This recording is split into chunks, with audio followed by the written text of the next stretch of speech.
Kim Hyun-woo is stuck in the tutorial tower, and now, while all the other newcomers run from the final boss in fear, he's bored. He already defeated this Balrog hundreds of times and now wants to play. He brings the boss to the ground in seconds and defeats him with his one foot, mocking him and asking who's the most manly boss here. Still, this win doesn't give Hyun-woo any satisfaction, because after this he returns to the first level of the tower again. It all started one day when monsters appeared all over the world, and along with them appeared a huge tutorial tower, where humans can gain superpowers and become hunters, but only if they can survive and clear all 100 floors. On average, less than 10% of players manage to clear it at all. Hyun-woo is one of the first players who enter the tower. Together, they fight bravely. And after the final battle ends, our hero's party receives the long-awaited notification. The tutorial tower is cleared. Everyone is overjoyed, because this means they will finally be able to return home. After a long time inside the tower, Kim Hyun-woo wants to see clear sky above, but fate has other plans for him, and instead he gets teleported back to the first floor. He's shocked and doesn't understand what's going on.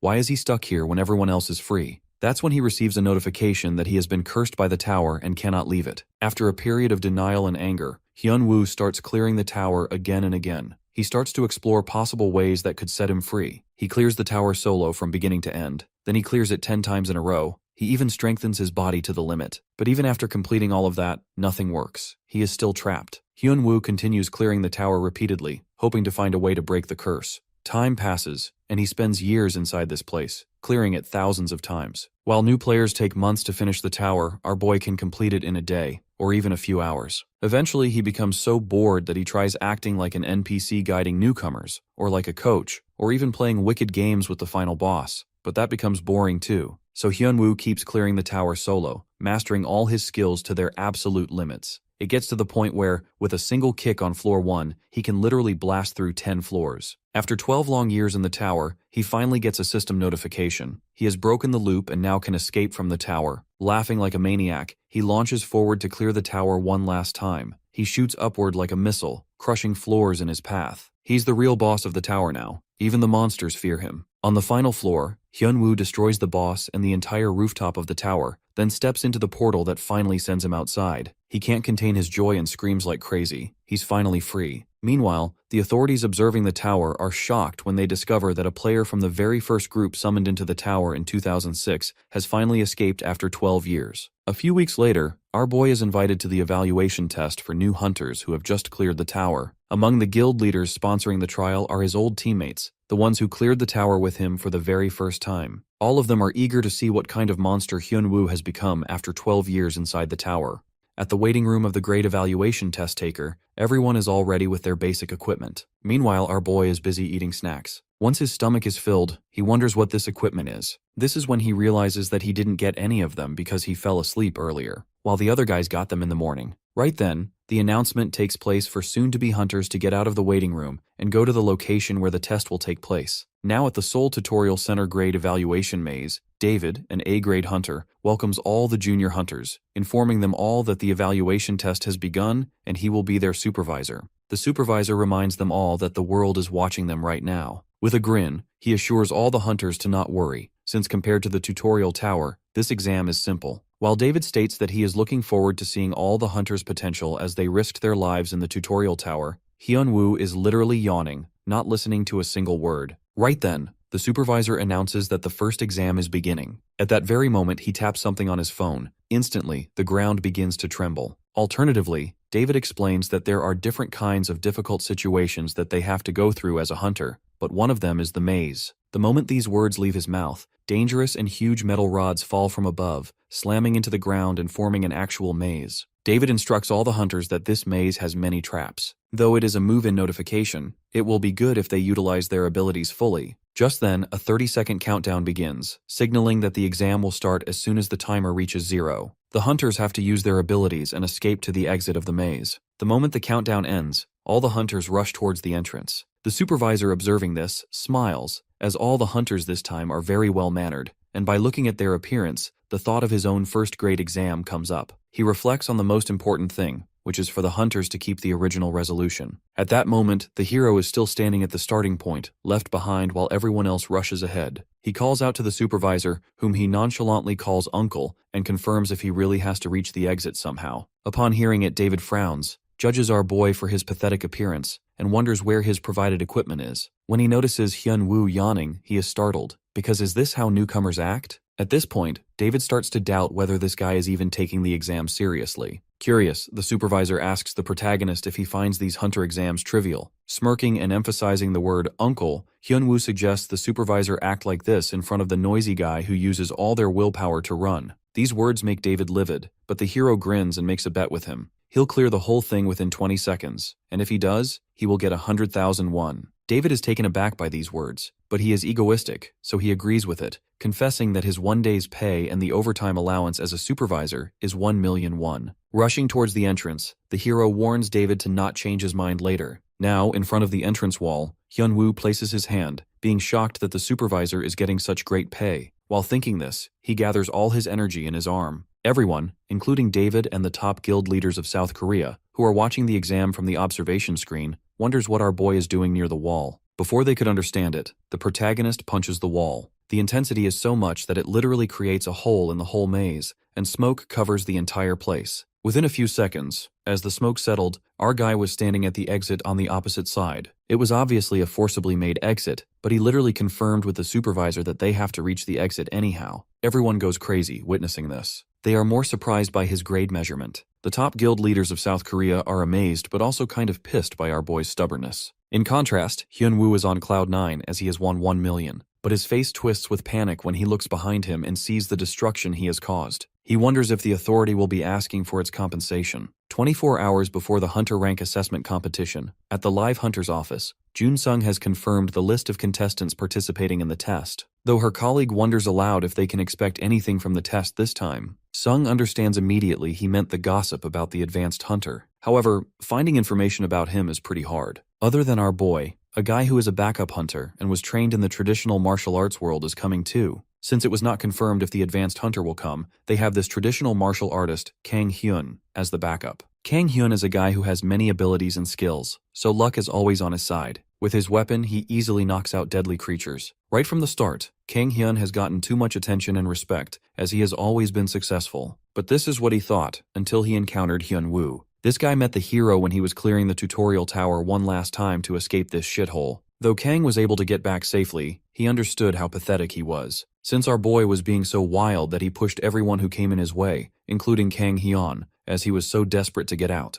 Going back to the present, the first exam was successful for Kang. Now, everyone is requested to go back to the waiting room and stay there until another announcement is made. Simultaneously, at the observation room, all the onlookers were curious, as they wanted to see how our guy actually destroyed the place. The authorities are pretty annoyed, as they want to see a clear picture as well, but whenever they take a clear picture, it is always Lee Kang's. In the waiting area, all the hunters are talking about the current situation. Rumor has already been spread that it has been done by the advanced player. Kang Hyun is also sitting here, being aware that the exam is not over yet, so he still has a chance to see Hyun-woo's performance. Though he vows to himself to not lose to our boy, who is literally so sleepy that it feels like he has done drugs or something. An announcement echoes in the waiting area, stating that the order of events for today's ranking contest has been changed. The competition will restart in 15 minutes, and all participants are advised to get ready for the next round. Now, the assessment event includes a monster wave. By using virtual training monsters created by combining spirit stones from monsters and the latest technology, the goal is to evaluate how many monsters are defeated by the junior hunters in a given time. It is true that Kang is a very skilled hunter,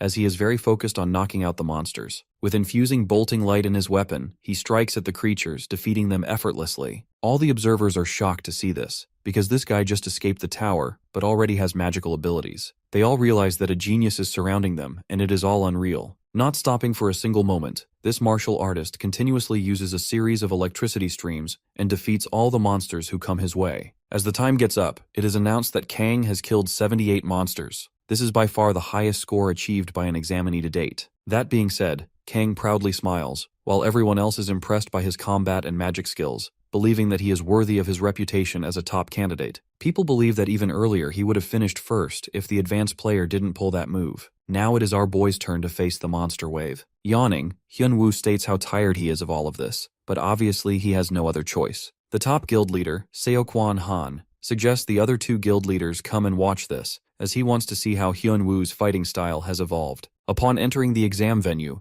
Hyun-woo is given a time of 120 seconds, and the exam begins now. The 10-second countdown starts before the exam begins. The moment the countdown ends, the giant beast raises its hammer-like weapon to attack our boy. Unfazed, Hyun-woo remains at his place, and in that instant, uses his strong fist to knock out the monster. Everyone's jaw drops after catching sight of this. The authorities confirm if the cameraman got it on the camera, because it is pure cinema. Seeing this, the other deadly creatures get angry, and they lunge towards our boy, roaring and shrieking. However, they don't get the chance to harm even a single hair on the hero's body, because he knocks them all out with the same earlier technique. Now 56 seconds are remaining, but to everyone's surprise, the advanced player has disappeared while the monsters' heads are blowing up by themselves. All the observers wonder if this is a magic spell or something, though Seokwon thinks that it is not a magic spell or something, because if they look closely, they can see the silhouette of a person moving as fast as the speed of light around the monsters. Hyun-woo just runs up to the monster, punches it, and defeats it. Just like that, he finds a new target and repeats the same action.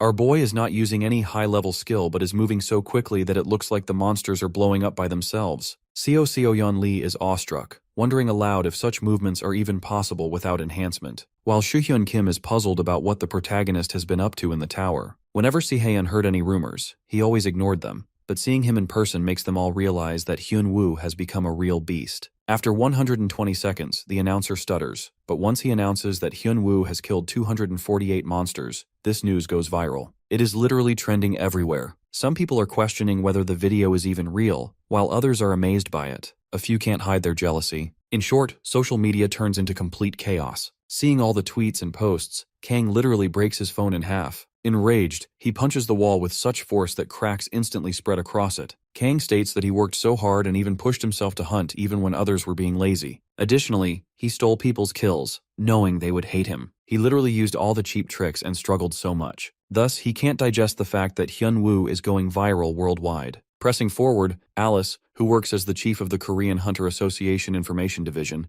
meets the protagonist face to face. She hands him the list of guilds that want to meet him. With that, Alice congratulates our boy for getting out of the tower after 12 years. In addition to that, she explains to the hero that many things have changed since the tower first appeared. Elaborating, she informs that the monsters that originate from labyrinths and dungeons are very scary, but with great risks come great rewards. And because the Hunters Guild is interested in recruiting talented hunters, they will be rewarded with large prizes. At the same time, Hyun-woo is not listening to a damn word, thinking in his heart about what to have in his next meal. Alice, not being aware of this, assumes that our boy is confused. However, the protagonist asks her if explaining all this is a part of her job. Giving him a warm smile, Alice confesses that she came here for personal reasons. She wanted to meet the advanced player that everyone was talking about. Also, she wanted to share Ares Guild contracts regarding a member's rights and duties, revised edition. She suggests our guy read the contract clause regarding the signing bonus. Puzzled, Hyun-woo reads the first clause, which states that once both parties have signed the membership agreement, the member will be receiving a huge amount. Sweat trickles down the protagonist's face as he glances at Alice. Meanwhile, the woman asks the boy how he would feel to hold a contract worth 10 billion won.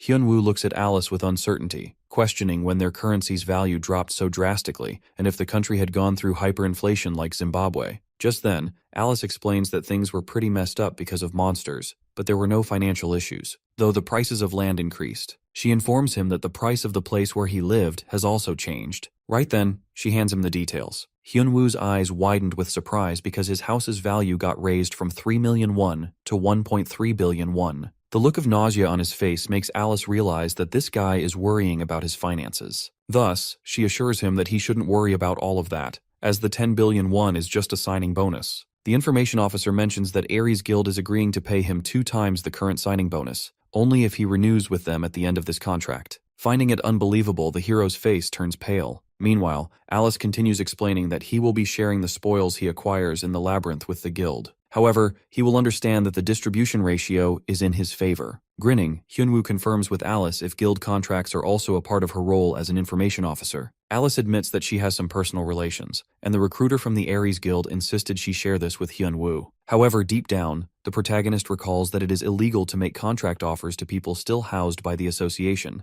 At that very moment, Alice is about to assure him to take time to decide, but Hyun-woo interrupts her, clarifying that he has made up his mind and was never planning to join any guild, as he knows that no guild interests him. At first, the information officer thinks that the protagonist is joking, but Hyun-woo is very clear that he doesn't want to get tied up by a guild or its activities. He is very well aware that these 10 billion won wouldn't be given to him for fun, as this world runs on the rule of give and take. Obviously, when he gets the signing bonus, he will be given tons of things. Now, lying on his bed, Hyunwoo chuckles after having all his snacks. He loves living like this, and doing things according to his own rules and ways. While chilling, he gets a flashback of Alice asking him if he has no interest in being a hunter. Hyunwoo explains that he heard about hunters who work alone. Hearing that, the information officer realizes that he is talking about mercenary hunters. Though she reveals that those guys have already taken the experience of working in guilds, and it is impossible for an inexperienced hunter to venture alone in a labyrinth. With pride, Hyunwoo began to leave, assuring her that he will do it. Calling him arrogant, Alice tells him to keep in mind to contact her after he changes his mind. Back in reality, Hyunwoo thinks that meeting Alice was a waste of time.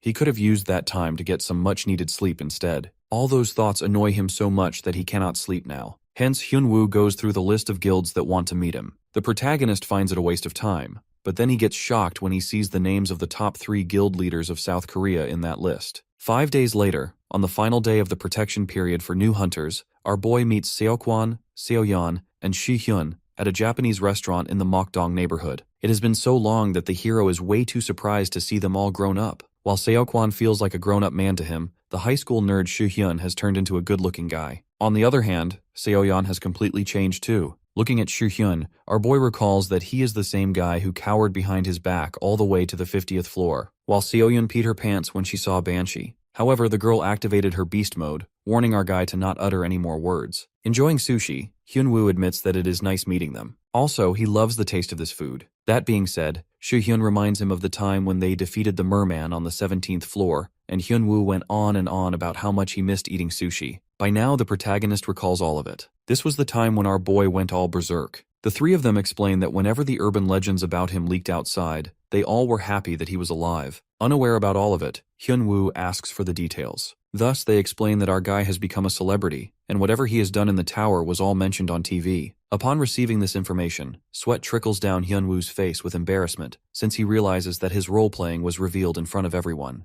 The protagonist wonders which one specifically was on TV. He just hopes it is not the one where he cleared the dungeon in the nude, or when he cleared the dungeon pretending to be a golem. Though the guild leaders inform him that the most famous ones are when he went around defeating bosses while doing a weird dance and smashing his way through 10 floors with one kick. While Hyunwoo gets a little relieved hearing this, Shihyun is genuinely curious about what his friend was up to in the tower. Hyunwoo recalls dancing in front of the boss monster. Even the monster stood there dumbfounded, but our boy just wanted to try it in order to escape the place. Also, when it came to breaking through 10 floors, he got so frustrated that he simply jumped as high as he could, and that's how he ended up there. Seoyeon admits that watching him at the assessment made her realize how much power he has gotten, and after hearing these stories directly from him, there is no doubt. However, Hyunwoo believes that anyone could have done it, because once someone gets trapped in a place, they do anything to get out of there. Though, the hero then realizes that his students must have gotten out as well. It is true that he has no idea which generation they are from, but it was when he was between floors 50 and 60. Someone was left behind in the tower. When Hyunwoo sensed some presence, he searched around and found a kid. With his role-playing skills, he decided to guide the lost soul. At that particular time, Hyunwoo was fixated on the idea of martial arts. Thus, he took the kid under his wing and trained him. At first, Seokwon is confused, so the protagonist explains that he is talking about when someone is trapped somewhere but becomes enlightened and escapes, just like the stuff in comics and novels. Hyunwoo thought if he gets enlightened, then maybe he will escape. As a result of it, he literally trained him and pushed all his limits. The protagonist made him work out and mocked and taunted him for stopping. He used to tell the guy to focus his mind on his lower abdomen to bring out his inner energy. However, the thing Hyunwoo was aware of was strength only, so now that he thinks of it, he feels bad for that guy. Hyunwoo doesn't reveal it, but back then he was an actual jerk, so he is relieved that he wore a mask all that time, as he doesn't want to run into that guy once again. Just then, the hero asks all 3 top guild leaders about how the world has been for the past 12 years. Hearing the questions, everyone falls silent. Back at his place, Hyunwoo checks his status window, noticing that his age is mentioned as 24 instead of 36, making him realize that he actually lost 12 years in this world. Now that it is done, it cannot be changed, so our boy decides to earn a decent amount of money and live life happily, with no regrets.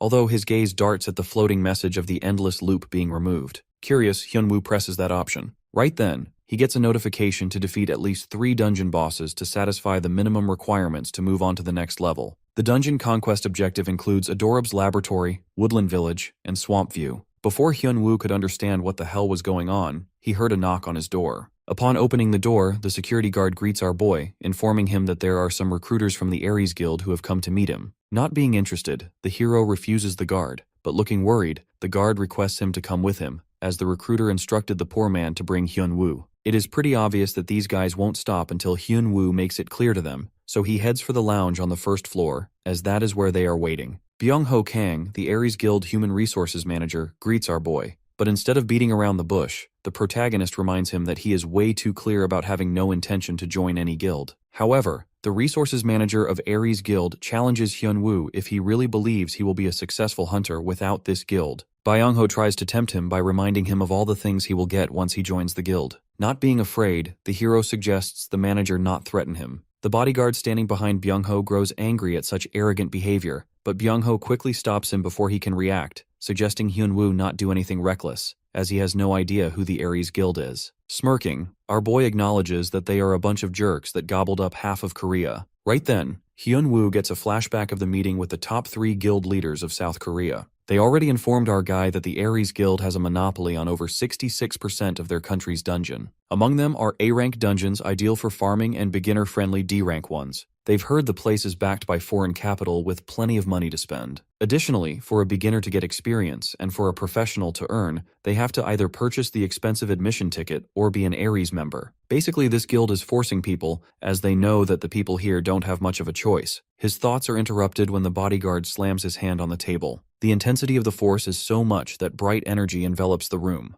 At that moment, Byung-ho warns our guy to not run his mouth just because they are at the association residence and tells him to think very carefully about this proposal. The baldy bodyguard who slammed his hand on the table slams it on the wall, while the resources manager makes Hyun-woo understand that he needs to grasp the situation, as this bodyguard's overall stats are enough to make him a grade A hunter. Thus, he suggests the hero not make any rash decisions because he would be dead in front of this guy. Sighing with a grin and standing up, our boy raises his slipper and challenges the baldy to come to him since he is ready to knock some sense into his bald head. This insult makes the Hulk angry, and he charges forward, but he is slammed on the wall within seconds, unable to move. Witnessing this, Byung-ho recalls that they all literally made a script to threaten our guy and make him so demotivated as to make him sign the contract, but everything went wrong. Standing there, the resources manager is shocked, because Hyun-woo cannot even use magic, but still he has unmatchable strength. With a sly smirk, our boy approaches Byung-ho and corners him. Just then, with his torn slipper, he smacks the bully, clarifying that he hates those people who threaten him. That night, at Soo-hyun's place, Hyun-woo spills the tea. Though the guild leader is impressed, he is a little taken aback too because these Ares guys are relentless, and no one dares to pick a fight with them. Soo-hyun informs the protagonist that they send threats to prevent him from joining other guilds. Also, they can silence him inside the labyrinths. While having strawberries, Hyun-woo wonders what being silent means. Soo-hyun elaborates that they will kill him. The hero finds it brutal. Thus, the guild leader suggests he join his guild considering whatever has been happening. Still, Hyun-woo is not okay with joining any guild. Though it is true that he wants to take it easy, right now he has to take care of something, so he decided to put a hold on it for a while. Additionally, with a grin, he asks Soo-hyun if by any chance he heard of Aderon's laboratory. For the whole 12 years, it was a mystery why Hyun-woo was the one who was left behind for 12 years. He had so many questions. Who made this tower? Who locked him up? And what not? Hence, his aim is to find out the tower's secret and who locked him there because once he finds that out, he will make them suffer. Alternatively, Soo-hyun wonders why Hyun-woo is interested in Aderon's laboratory all of a sudden. Soo-hyun reveals that Aderon's laboratory is either an AC or an AC-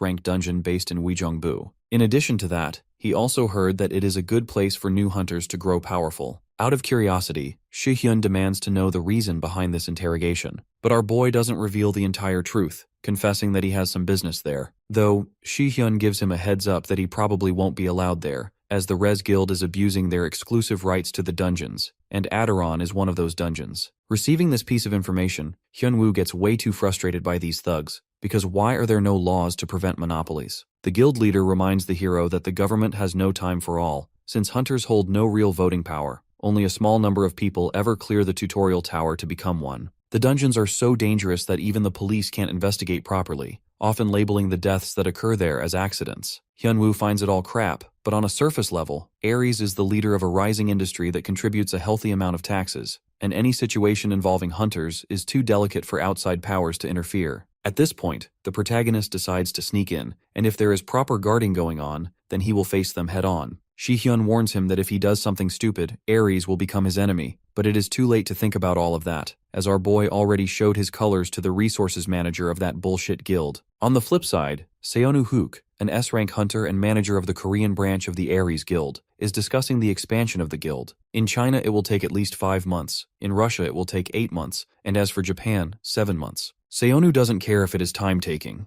as what matters is that they stay one step ahead of the pack. Just like when a farming monster kills, you don't have to be faster than the dungeon boss, just faster than the person next to you. With that, the manager's men hand him Hyunwoo's stat level. They used footage of our boy's movement in the tutorial zone to produce an estimate of his levels using a trial analytical device. Byung-guk Yu, head of the Human Resources Department of Ares Guild, explains that he had his doubts, but the department's analysis shows the margin of error should be no more than a single grade difference. That being said, Seonu asks if they have recruited this guy, but seeing the hesitation in his men's faces, he understands that they failed to do that. In that instant, he announces that they are better off without that guy. He acknowledges that he is a guy with great capabilities, and they will earn many profits with Hyunwoo's presence, but that guy would be coming after their positions, so they should forget about recruiting him, and instead teach him some manners. Right then, a man runs towards Byung-guk Yu, panting heavily, informing him that there is an emergency at the Aderon laboratory. In Uijeongbu, Cheombo Mountain, at the entrance to Aderon's laboratory, a C-rank dungeon, a girl in a tempting way begs the guys guarding the place to let her in,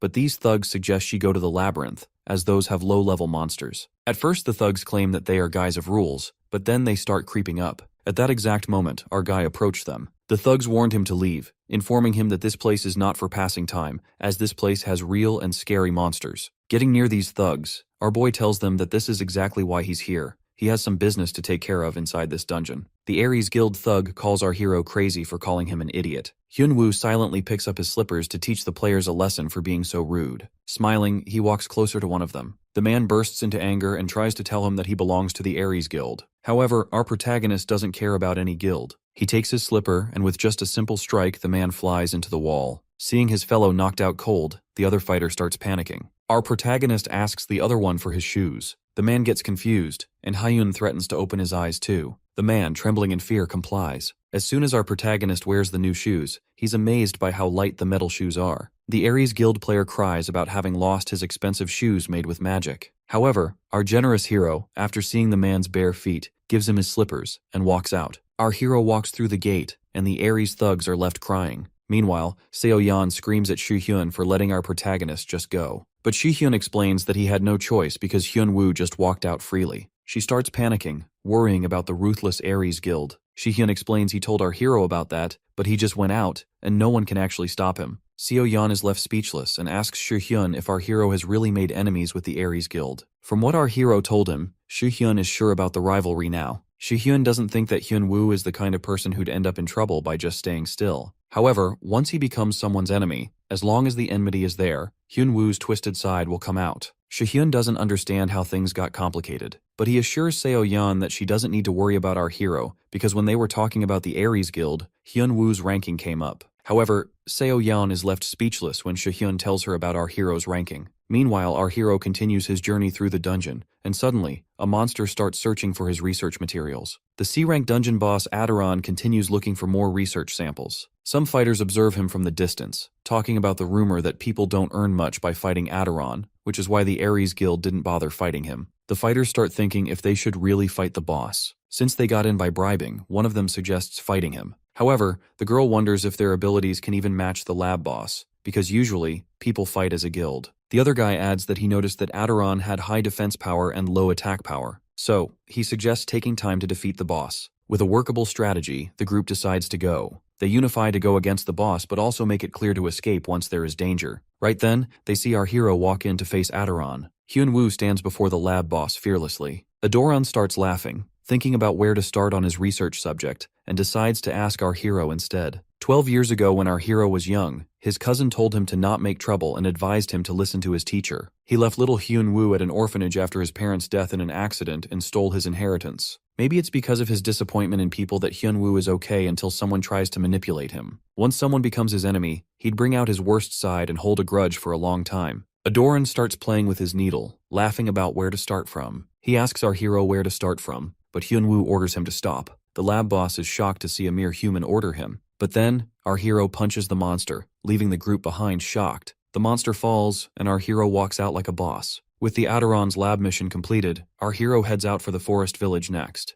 The hunter group watching from behind recognizes Hyun-woo as the advanced player, and seeing him in person like that just gives them goosebumps. Meanwhile, at the Aries Guild Korean branch, the HR manager visits the manager at the Korea Management Department, Woo Chun-myung. He hands over a file to Chun-myung and asks if the branch manager, Hyuk Sun-woo, has given them any instructions. The manager reads the file, and seeing the 2 A-rank stats on a rookie hunter's file makes him wonder if the stats are accurate. The HR answers that the results aren't fully accurate and it's just a temporary analysis. Even then, Chun-myung can't help but be impressed by our hero's monster-like stats. The HR tells the manager that the order is to only moderately hurt Hyun-woo, but doing more wouldn't be a problem. The manager knows the extra instructions are the HR's wish, but the HR explains how our hero jumped into their exclusive dungeon and attacked the hunters protecting the dungeon at that time. Chun-myung assures his fellow manager that our hero will not even put a scratch on their guild. However, he wants to take care of things quietly because the branch manager already has a lot to deal with due to their advancement in China. On top of all that, even the management is supportive of these actions due to the Tyrant Guild. The new Tyrant Guild in China, in their 2 years of establishment, has monopolized 52% of all dungeons in China. Just 4 years after coming out of the tower, their guild leader grew Tyrant into a giant guild,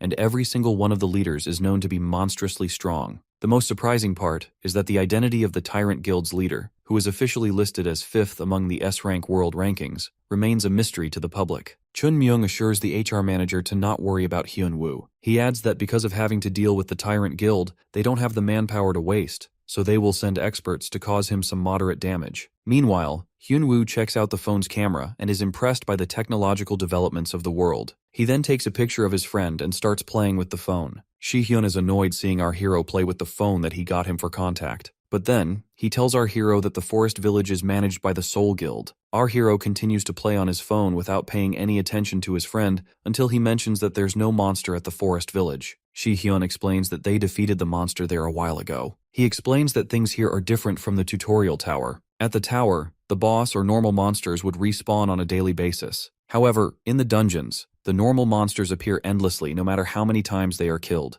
But once the boss monster is killed, it takes a while to respawn. Our hero is shocked to learn that it will take a month for the forest village boss to respawn, but then Shi-hyun adds that they defeated the boss 4 weeks ago, so it should only take 2 to 3 more days. Hyun-woo then asks about the visible swamp, and Shi-hyun answers that he doesn't know much about that dungeon because it's controlled by the Aries Guild. Our hero feels frustrated that he needs to worry about so much stuff just to kill a monster. Then, Shi-hyun asks our hero when he will register in the Hunters Association. At first, Hyun-woo paid no attention to it, but then he jumps in excitement when Shi-hyun explains all the perks, including money. He suddenly jumps, hearing that he can get paid just by registering. But Shi-hyun explains that he needs to do something in 2 to 3 months. He adds that B ranks get over 1 million, A ranks get 2.5 million, and then there's a huge gap between A and S ranks. After hearing that Shi-hyun gets 7 million every month, our hero is shocked and hurries to register himself right away. The next morning, our hero heads to the Hunters Association Ability Evaluation Center to register himself. When he tells his name, the receptionist recognizes him as the person who was stuck in the tower for 12 years. He remembers all the people coming in to ask about our hero. However, the receptionist thinks there's nothing exceptional about our protagonist, and people are just making a fuss for no reason. After checking everything, he points Hyun-woo to the Eye of the Seeker. Hyun-woo's rank status will appear on the hologram next to the eye, revealing his hunter rank. He places his hand on the eye. The receptionist estimates that he might be B+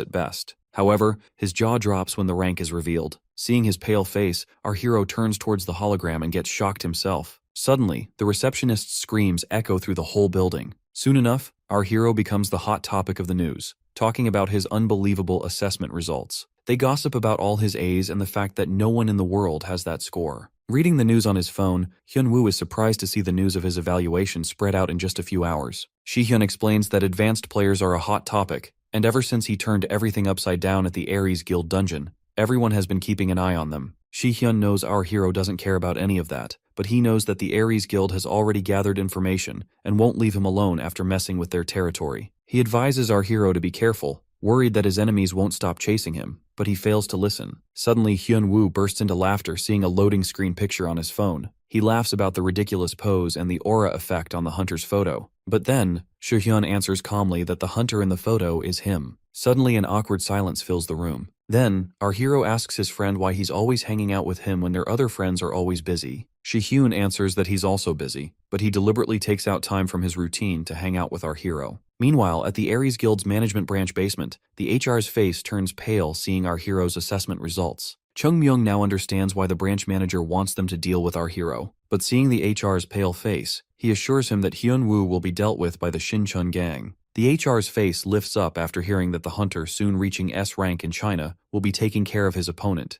and he now feels confident that his problem will be dealt with. Meanwhile, at the village forest, our hero is confused, seeing no guards at the dungeon. Shi-hyun reveals that the dungeon is owned by his guild. With the clock striking 12, the boss is about to spawn, and our hero and his friends head inside. However, as they walk in, another man keeps spying on them from a distance. At the village forest dungeon, a new guy, Park Ga-moon, joins our hero. Shi-hyun explains that Park is here to pick up the loot, which can be sold for money. Hyun-woo is surprised to learn that the loot is exchanged for money, but the surprise turns to shock when he finds out that the items are worth 20 to 35 million. Our hero fails to understand what use the loot could have for anyone. Shi-hyun knows that he won't understand, but explains that the loot items are used to make armor or weapons. Park starts recording our protagonist's adventure and asks for permission. Although Hyun has no problem with it, he asks the purpose of recording. Hyun-woo is surprised to see that the videos are used to earn money through ad revenue and decides to do an 8-to-2 ratio partnership. The hunters continue their journey, and Shi-hyun hands his friend a piece of paper. He explains to our protagonist that the dungeon is like a maze and getting out of it becomes a problem.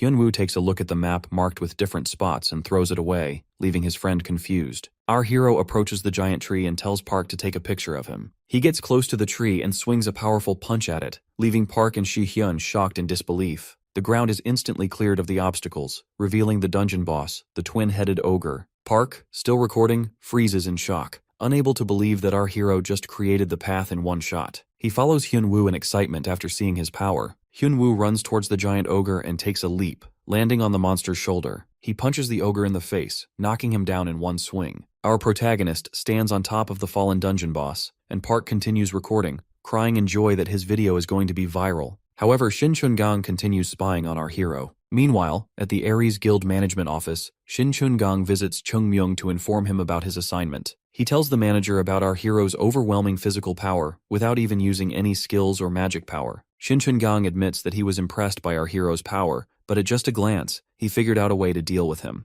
Chung Myung informs his thug that Hyun-woo will be going to the Aries Guild's dungeon, Visible Swamp, and Shin Chun-gang finds it the perfect opportunity to prepare for our hero's arrival. Meanwhile, our hero stands outside the Visible Swamp entrance. However, he feels something off and wonders if he's overthinking. Right then, Seo Yeon texts to alert him about the Aries Guild. However, our protagonist can't understand why his friends are so worried because he doesn't care about the Aries Guild. Seo Yeon worriedly asks Hyun-woo why he's going to the Aries Guild's exclusive dungeon. He answers that he has some business, and she asks him for more details. However, our protagonist doesn't plan to tell her just yet. Seo Yeon asks him if he's trying to mess with the Aries Guild on purpose, and Hyun-woo answers yes. Worried about her friend, Seo Yeon gets upset. She knows she's worrying for no reason. Knowing his stats and seeing the video of him attacking the dungeon makes it obvious that Hyun-woo can take care of himself. Even then, Seo Yeon advises our hero to avoid people from Aries and take care of his business quickly. The Visible Swamp is an A-rank dungeon, and Seo Yeon thinks that the Aries Guild will visit the dungeon on the day the boss monster spawns to raid the dungeon.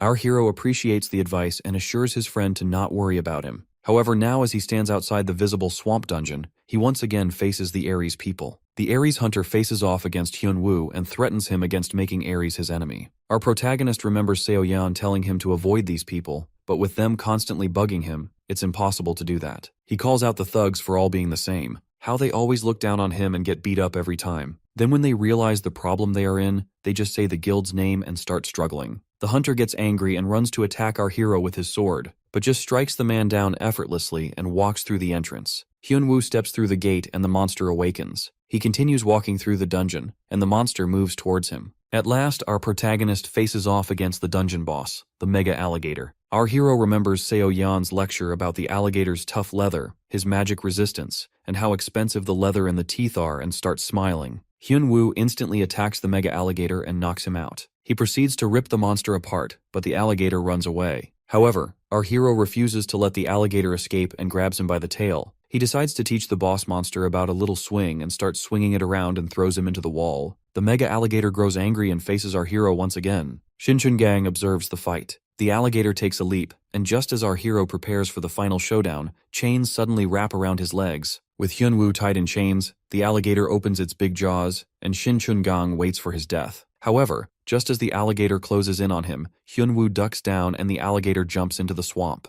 Our hero looks down at the chains confused, and then Shin Chun-gang speaks up that it's a magic chain and a perfect tool to deal with him. Hyunwoo is confused when he sees the random man. The assassin jumps down to introduce himself and tells our hero that he was sent by the Ares Guild to deal with him. Our hero now understands that he faces an assassin. Shin Chun-gang speaks praises of our hero's strength when he swung the alligator around or knocked out the ogre in one hit. However, he doesn't understand why his opponent is so relaxed after being caught in a magic chain. Hyunwoo is confused, not knowing what the chain is supposed to do, but then he realizes he can't move at all. Shin Chun-gang says that it's a magic chain, and our hero needs magic power to get out of it. However, he needs magic power stronger than someone with A rank to break free. But since our protagonist just came out of the tower recently, he has no magic power. Even then, Hyunwoo is confused, unable to see the trouble. Shin Chun-gang grows frustrated, thinking that our hero is just trying to fool him. He thinks that, like everyone else, Hyunwoo too is just pretending to be calm and planning his next move. Our protagonist is still confused because he wasn't doing any of that. The assassin draws out his sword, ready to attack our hero. Just when he strikes with the sword, our hero raises his arm up, blocking the attack. Shin Chun-gang releases the venom explosion. A blast goes off and smoke covers the air. The assassin thinks that he has done his job,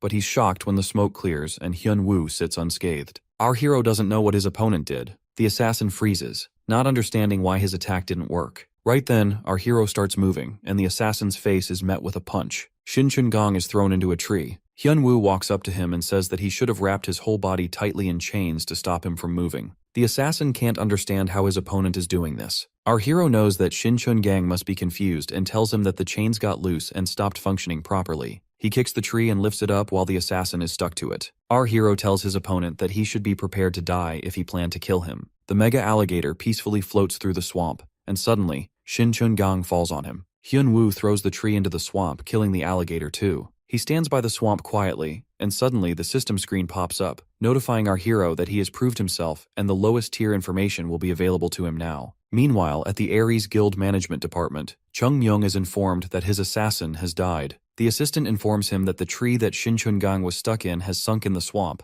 and although they couldn't confirm it, it's likely that he's dead. Chung Myung thinks that the monster must have eaten his assassin up. However, he had 2 S-rank stats and 7 skills. Seeing his capable assassin be easily killed by our hero annoys Chung Myung. Hyunwoo lies in the apartment and tries to sleep. Suddenly, he wakes up remembering the information window. The system screen reveals that our hero has been invited to be a temporary guardian in the system. He's confused, feeling something changed, but he doesn't know what all the stuff on the screen means. Hyunwoo thought that he'd be able to get information about the tower, but he doesn't know what the system inviting him means. He noticed the time at 9:30, and the invite came at around 2 p.m. Right then, Shi-hyun walks into the apartment, and our hero tells him to stop there. He opens the information window to test his new skill. After a little focus, Shi-hyun's information window appears. However, Hyunwoo can't see any stats because of his lowest tier authority. He curses out in anger, seeing his useless skill, confusing Shi-hyun, but then our hero recovers it, saying that he was just blabbering to himself. Our protagonist stares at the clock on his phone. As it nears 12 a.m., our hero thinks that the useless skill has definitely brought some change to him. He thinks that he should be able to find information about things like the tower after getting the system invitation.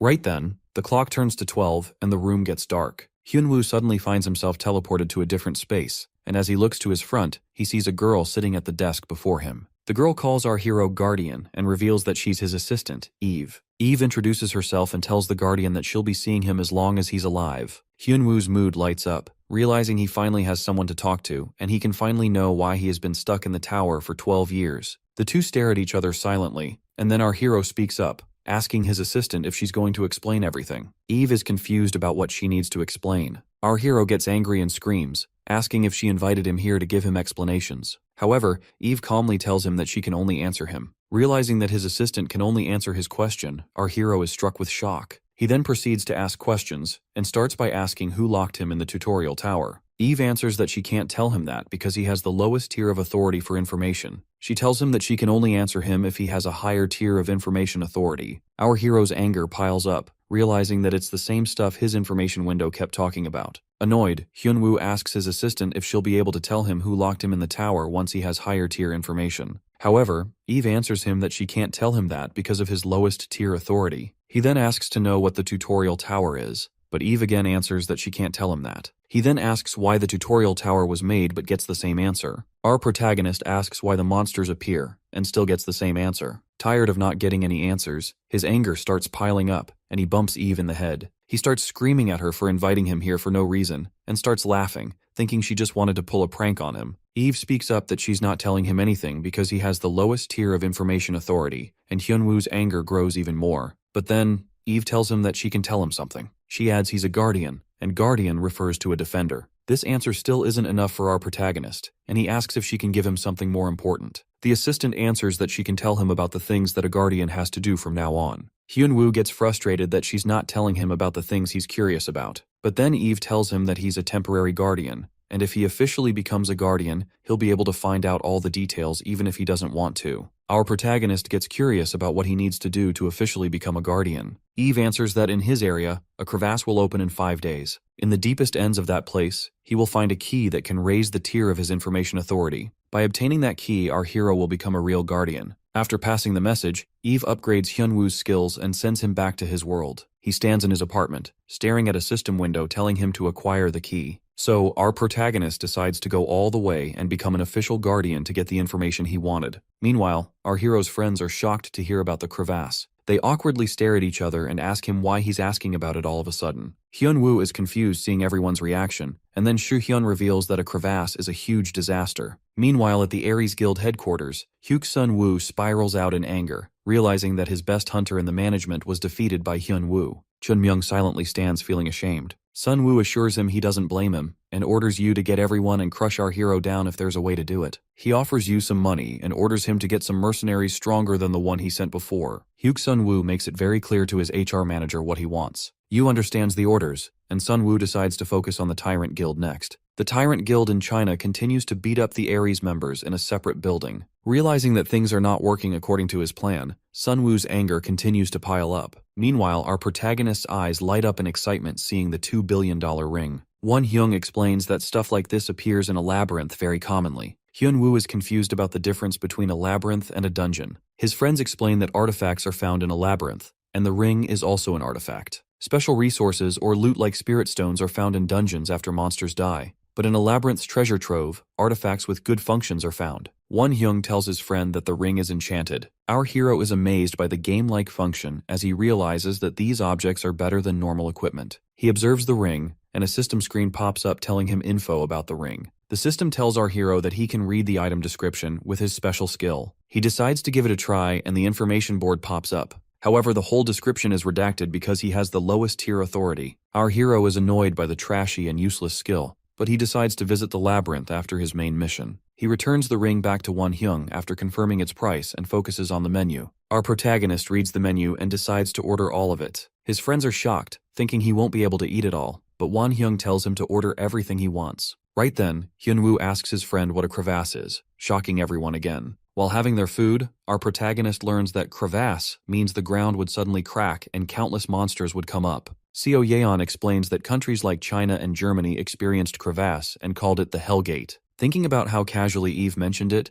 Hyunwoo thought it was just something normal. However, he now wonders what would happen if something like that happened in Korea. The whole group falls into deep thought, and Soo-hyun answers that although they can stop it, even the lowest C-rank crevasse will leave that area completely barren. Everyone knows their guilds, along with some others, will help out, but the Aries Guild will just send some weaklings and pretend to help out. Our protagonist tells his friends to eat a lot and relax for 4 days. When they ask what he means, all he tells them is that they'll find out soon. Meanwhile, at the airport, people notice the ground shake. Thinking it's an earthquake, people rush to leave and suddenly the ground cracks open. Meanwhile, a man in robes walks up to his master to inform him that the 9th floor has awakened. The master asks about our protagonist, but the man answers that he has not awakened yet. However, he adds that it won't be long before that, and our hero will receive an official title. The master finds the timing perfect and looks forward to seeing what our hero can do. At the Gimpo International Airport, the whole ground shakes, and people run in panic. Fire devours the area as the news reports the immediate evacuation order for the citizens within 5 kilometers. The airport is locked down in emergency, and the hunters from the association continuously join in to aid.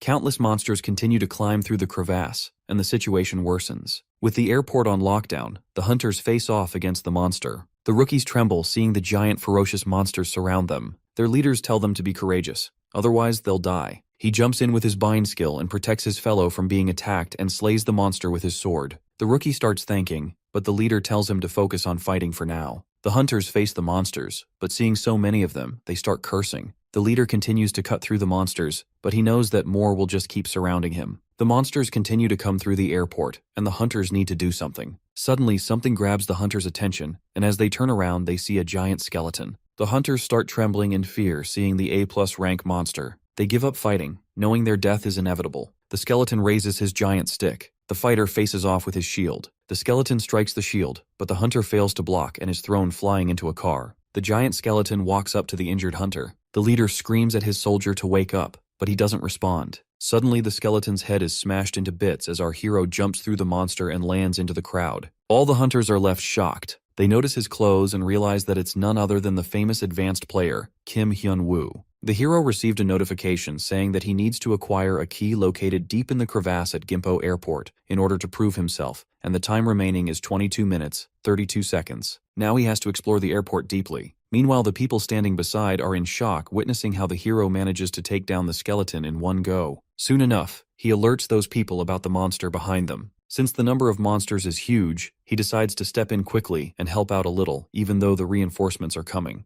The hero effortlessly lifts the giant hammer, which the skeleton used earlier, and throws it towards those monsters, slamming them down. Nearby humans are amazed over his absolute strength. They get excited, realizing that with the advanced player helping them, they have hope and can hold a little longer till the reinforcement comes. But to their surprise, the hero takes his run, leaving the rest to them since he is in a hurry. Their jaws drop as they see the hope running away, but with no choice left, they decide to put everything just to hang in a little. One of them helplessly questions this act of Hyun-woo. Things are slipping away because there is no end for the number of monsters, and all of them are tired. It's been very long since they have fought so many monsters than they can even handle. The fear of losing the people inside fires up them, and they are trying to manage things till the reinforcements come. Just then, Kim Shi-hyun from the Soul Guild, along with his guild members, steps in, slicing the monster. Seconds later, Lee Seo-yeon shows up along with her Orang Guild members, and the hope has returned with the arrival of Han Seo-kwon from Goguryeo Guild, along with his allies. Seo-yeon asks about the hero, since he mentioned that he's going ahead, on which the guy informs her that he is already inside the crevasse's core. The fight begins, and everyone accelerates on the command of Seo-kwon. The monsters are flying to attack, but it is of no use in front of the powerful warriors. Shi-hyun is impressively wiping out the monsters in and out, while Seo-yeon is helping to decrease their count using her lightning power. Everyone is putting their best to take down all those devils. Meanwhile, the hero finally reaches the way to Caravas core by wiping out the monsters in his way. There is a deep cave in which he decides to go first. The surprising part is that there is a way up to the surface for the monsters to get on the ground. The hero is struggling to think of a way to get down there, but suddenly he notices a car stuck nearby and uses its door as a shield as well as a weapon to step in the cave. He flies down, destroying those monsters, and finally finds the way to the bottom of Caravas. He lands at the pile of dead monsters he throws after killing. Soon enough, a bulky giant red monster walks out of the shadows with a key on him. Hyun-woo understands that's the key he needs to get his hands on, and confidently charges at him, but ends up getting hit. Out of shock, when he is trying to understand the situation that has happened to him, he again receives a powerful strike. The hero somehow manages to dodge him and slams him down to the ground, but the monster again charges forward, cursing Hyun-woo in his own language. He blocks both the punches from the hero, and instead throws him backwards. It is clear that this monster is stronger than the hero thought it would be, and he is very different from the earlier monsters. It makes the hero decide to use his martial arts skill, which he hasn't used in a while and didn't want to use it ever again. Hyun-woo recalls his memory when he was stuck in the tutorial tower, laying down helplessly thinking about the enlightenment by which one can get out. He desperately ran into the monsters and tried his best. This is how he started training in martial arts. This is something that one can see on TV, movies, and novels, but it doesn't make any sense because according to the hero, what's important is the thought that he will be the greatest if he becomes the master and achieves enlightenment. At first, he followed whatever clumsy techniques he knew, which were all useless, until one day he used a useless technique and the accumulated stats made the thing he did into something real after being stuck into the tower and clearing it hundreds of times. The dark past he didn't want to use again. He uses his instant killing punch technique, and with full force he punches that giant red monster to the ground. Hyun-woo is glad that no one is around because he is embarrassed due to his habit of shouting out the names of techniques he uses. The system confirms his success of catching the Crimson Demon Archer, and the changes have been made in his status window. He is also officially invited to become a member of the system as a guardian, and he has only one day to accept this offer. Just then, he notices a drone flying over his head which was actually streaming that fight of his. The Ares Guild members watch his fight and the branch manager shouts, insisting that the hero doesn't look like an A rank. Even after watching his fight, it is clear that he doesn't look like one. The manager claims that he is just a useless person with no magic who always wears his stupid tracksuit. He asks the manager Yu to release all the data he asked him to gather as soon as it's ready. The next day, at the Korean Hunter Association branch, there is an award ceremony going on for the hunters who fought the monsters at Crevasse. The hero is standing tall with confidence while everyone is roasting his bad attitude. The host presents the award to the hunter Kim Hyunwoo and mocks his tracksuit, mentioning that he suggested giving him some clothes, on which the protagonist calmly advises to not get worried about it. Everyone teases his overconfidence, and the host is standing triggered. Seconds after, Hyunwoo takes his run with his gifts without any hesitation, making them even more furious. At the outskirts of China's capital, Beijing, there is a tyrant guild's supreme ruler castle. A mysterious girl with a skull tattoo on her back is watching Hyunwoo fight. Her eyes widens when she sees him doing that pose and asks his name from her assistant. The assistant mentions his name, and the girl instantly advises her to investigate his every information from the past. Later, a guy informs that mysterious girl about the subjugation of the Weon Guild, that they have succeeded in taking over all the major dungeons of South. He further explains that one of their executives is kidnapped, and the doubt is on Ares Guild since they had been in the hot water with them earlier. The girl doesn't like their executives being defeated by Ares' mere likes and mentions that there would be no place for them if they didn't make it back here on their own. She comments to increase the takeover speed since it is bothering her that they are struggling just to take over a mere dungeon. Later, Hyunwoo's friends inform him that he has become famous. He notices the headlines on news which were terrible and mentions how these reporters haven't changed even after 12 years,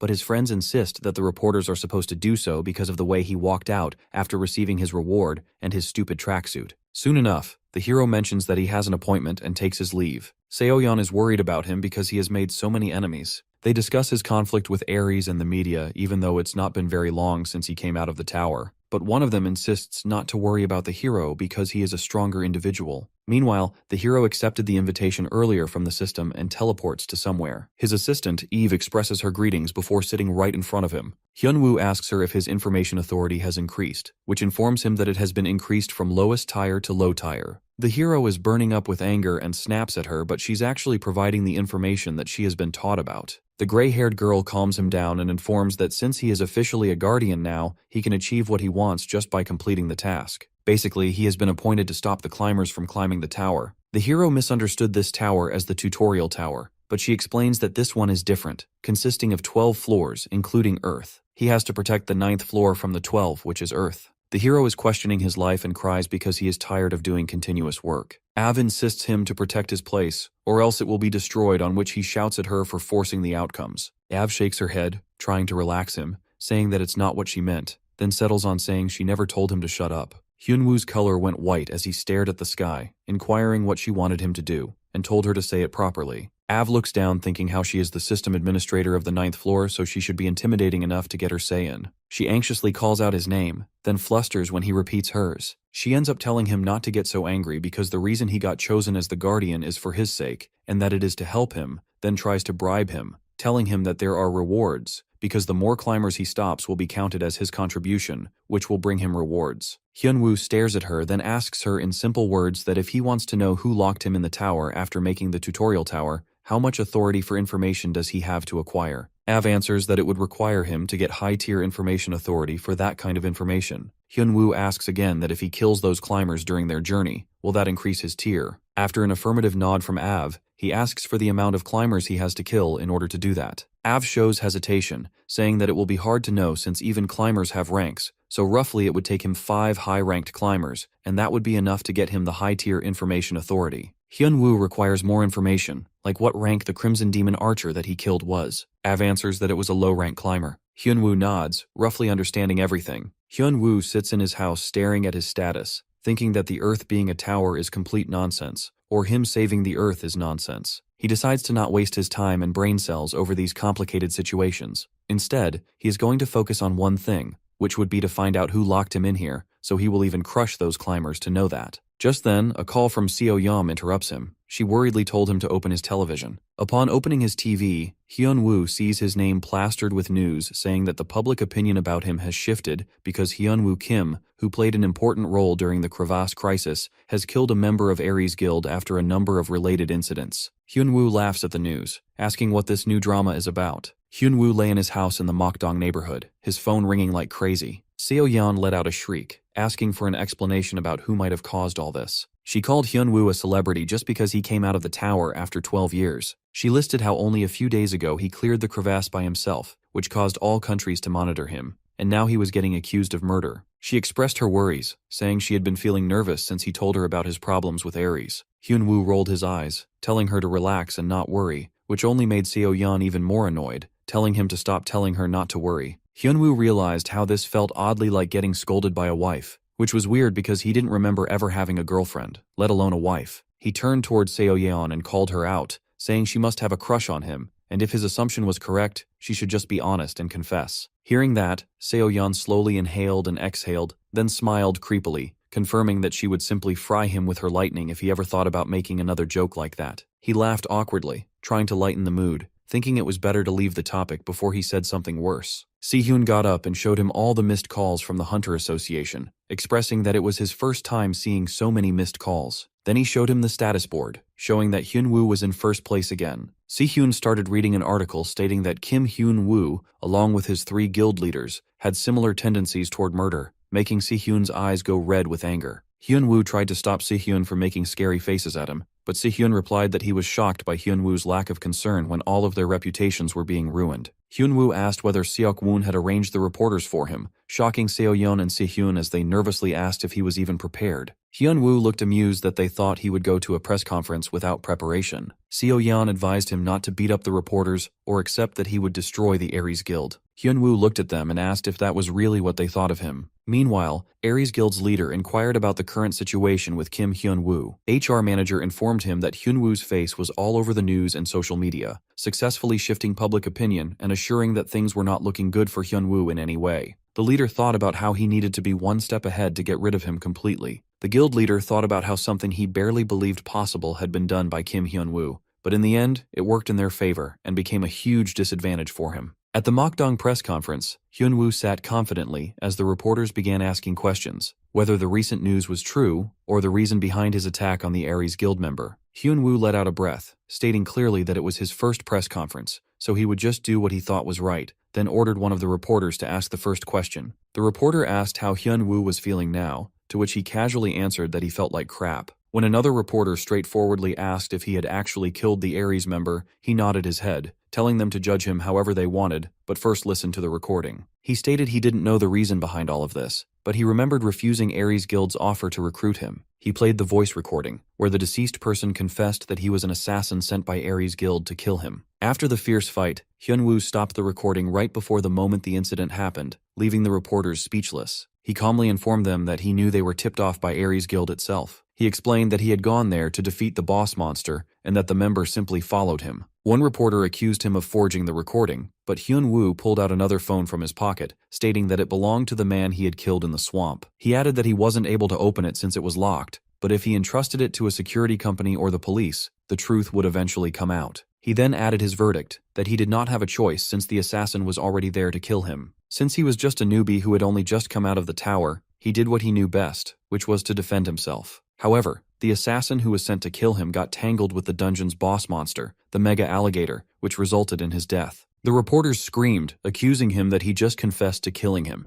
Hyun-woo calmly replied that it could be seen like that because he had let his guard down while fighting him, and he ended up dead. He also shared how Aries Guild had its own reputation, which was why he didn't say anything, but he didn't know things would escalate this far. The press conference ended, leaving Hyun-woo thinking how complicated all of this had become, and then he checked the new articles reporting about Aries and their fabricated lies. The leader of Aries Guild threw his things in anger, cursing Hyun-woo for pulling such a move during the press conference. Then he started laughing, calling him dumb, someone who knew nothing about how this world worked, promising himself that he would get to him one way or another. At the inn, the friends followed Hyun-woo as Si-hyun asked how he came up with the idea of recording him, since it seemed like he already knew what was going to happen. Seo-yeon added how surprising it was when Hyun-woo brought out the dead assassin's phone, making all her worries meaningless now. Hyun-woo smiled and confessed that he lied about having the assassin's cell phone with them, The three of them stared at him, asking why he lied at the press conference. He took out the phone and showed it to them, stating that it didn't belong to the assassin but to Si-hyun, who often changed his phone. He then informed them that he took their advice, since they always told him how dangerous Ares was, so he had been recording like that, but didn't know it would actually be useful someday. Seo-yeon couldn't help but be worried, asking what would happen if they actually asked for the phone.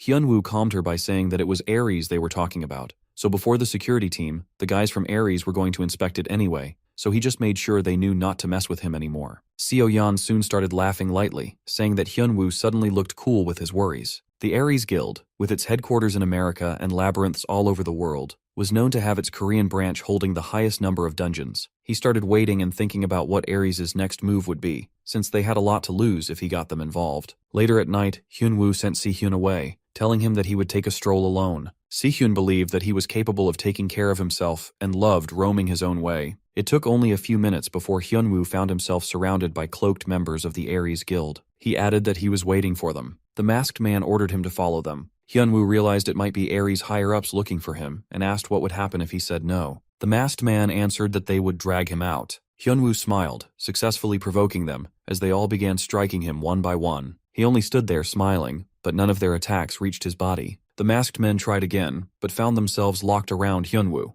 Hyunwoo stood still as the masked men started squirming, confused as to why their attacks weren't working on him. Hyunwoo moved his head, fighting one by one with precise measured strikes until the last man began begging him to let him live. Hyunwoo nodded, sparing his life, but ordered the man to take him to whoever was looking for him. At the outskirts of Gwangju province, the same masked men conversed while guarding the underground bunker. One of them pointed out how their guild liked to waste money on building such things. The other quickly told him to stop being ungrateful, reminding him that these shelters were keeping them, the murderer hunters, alive under their protection. Their conversation drifted to how another of their partners was bringing a big name in today, Hyunwoo. The first man answered that he had seen Hyunwoo's face plastered all over the media and joked that they didn't need anything more than to drag him here and give him a good beating. The man beside him added that they would probably get to use the new torture devices on him. A loud crash interrupted them as Hyunwoo stood still, dragging the beaten masked men, and asked if this was the place. After a lot of punches and kicks thrown at the babblers outside the bunker, the leader finally insisted and got Hyunwoo's attention, asking what all the noise was about. The other masked men took positions in front of the elevator, raising their guards high. Hyunwoo walked calmly in, asking questions about the building and how much this whole setup would have cost them. The man in a suit moved forward, demanding his name and why he was there. Hyunwoo smirked and answered that he was the Grim Reaper sent upon them to send them to the afterlife. In an unknown cell, the pink-haired girl sat beaten, surrounded by men. The leader of Ari's guild indicated that she should think about her life and start telling them the answers, since the Pato guild had apparently abandoned her. He tried again to press her for their weaknesses and inside information, but she only smiled. The leader ordered his men to take her back and give her more beating. One of the men came forward, replying that they could just kill her today, but the leader gave a cold shrug and said he didn't care about that. Just then the door burst open and Hyunwoo entered. He looked around for the person who had invited him and then at the tied-up girl. He wore a sad expression as he called out, accusing them of being busy with other guests after summoning him. The leader questioned about the team. Hyunwoo answered that they were all taking a nap in the back, just like the men inside the building. Hyunwoo gave the guy two choices: talk to him or get beaten into a pulp. The Ares leader ran outside of the bunker, looking at the men lying on the ground and freaking out. Another masked man tried to sneak an attack on Hyunwoo, but he caught him and sent him flying with a kick. The man groaned in pain as the leader looked around. Hyunwoo stared, pointing out that he had only visited since he was invited, yet everyone was so hostile toward him, adding that it was starting to make him angry. The leader stared at him, thinking about how the men here were all B-grade, and on top of it, all the murderer hunters sent to bring Hyunwoo were on their way to becoming A-grade hunters, while the ones guarding the bunker were A-class hunters. He realized that he already knew Hyunwoo was strong, but when he heard that Hyunwoo cleared the rift solo, he assumed it was probably beginner's luck that let him win over a low-grade boss. In reality, Hyunwoo was an S-grade hunter. Not only that, but a high-rank S-grade hunter. He started calculating his chances of beating him in a fight with his mid-rank S-grade gear, but Hyunwoo interrupted his thoughts, ordering him to hurry and choose between the two options he gave. The leader's mind clicked and started running toward Hyunwoo while cursing at him, but then came back to his senses after taking a deep breath and decided they would talk instead. They sat in front of each other at a round table. The leader pondered over the fact that he still had things to find out about the other guilds, and that until he figured out Hyunwoo's exact capabilities, it was best to deal with the situation cautiously. Hyunwoo blinked at him, demanding compensation. The leader looked at him with a dumbfounded expression. Hyunwoo added that he wanted compensation for all the trouble caused by the Aries Guild, listing that they sent an assassin to murder him, then the news channels rambling about his alleged murder while they used the media to scare him off. Hyunwoo added that he wouldn't forget these incidents. The leader asked what he wanted, and Hyunwoo replied with a smile, demanding 10 million won, along with a few of their low-level dungeons. The leader snapped out of his shock and slammed his fist on the table, calling the demands ridiculous. But Hyunwoo argued that they were completely reasonable since they were the ones who went berserk on him. The leader cursed him in his mind while calculating that he could manage 10 million won, but his request for 2 dungeons meant he wanted to take over their property and the newer hunters. Hyunwoo added another 5,000 won because of the leader's slow reaction. The leader calmed down and tried a softer approach. He said that if this was the amount of money Hyunwoo wanted, then their contract could offer him much more, and asked why he rejected them in the first place. He continued, if Hyunwoo joined Aries Guild today,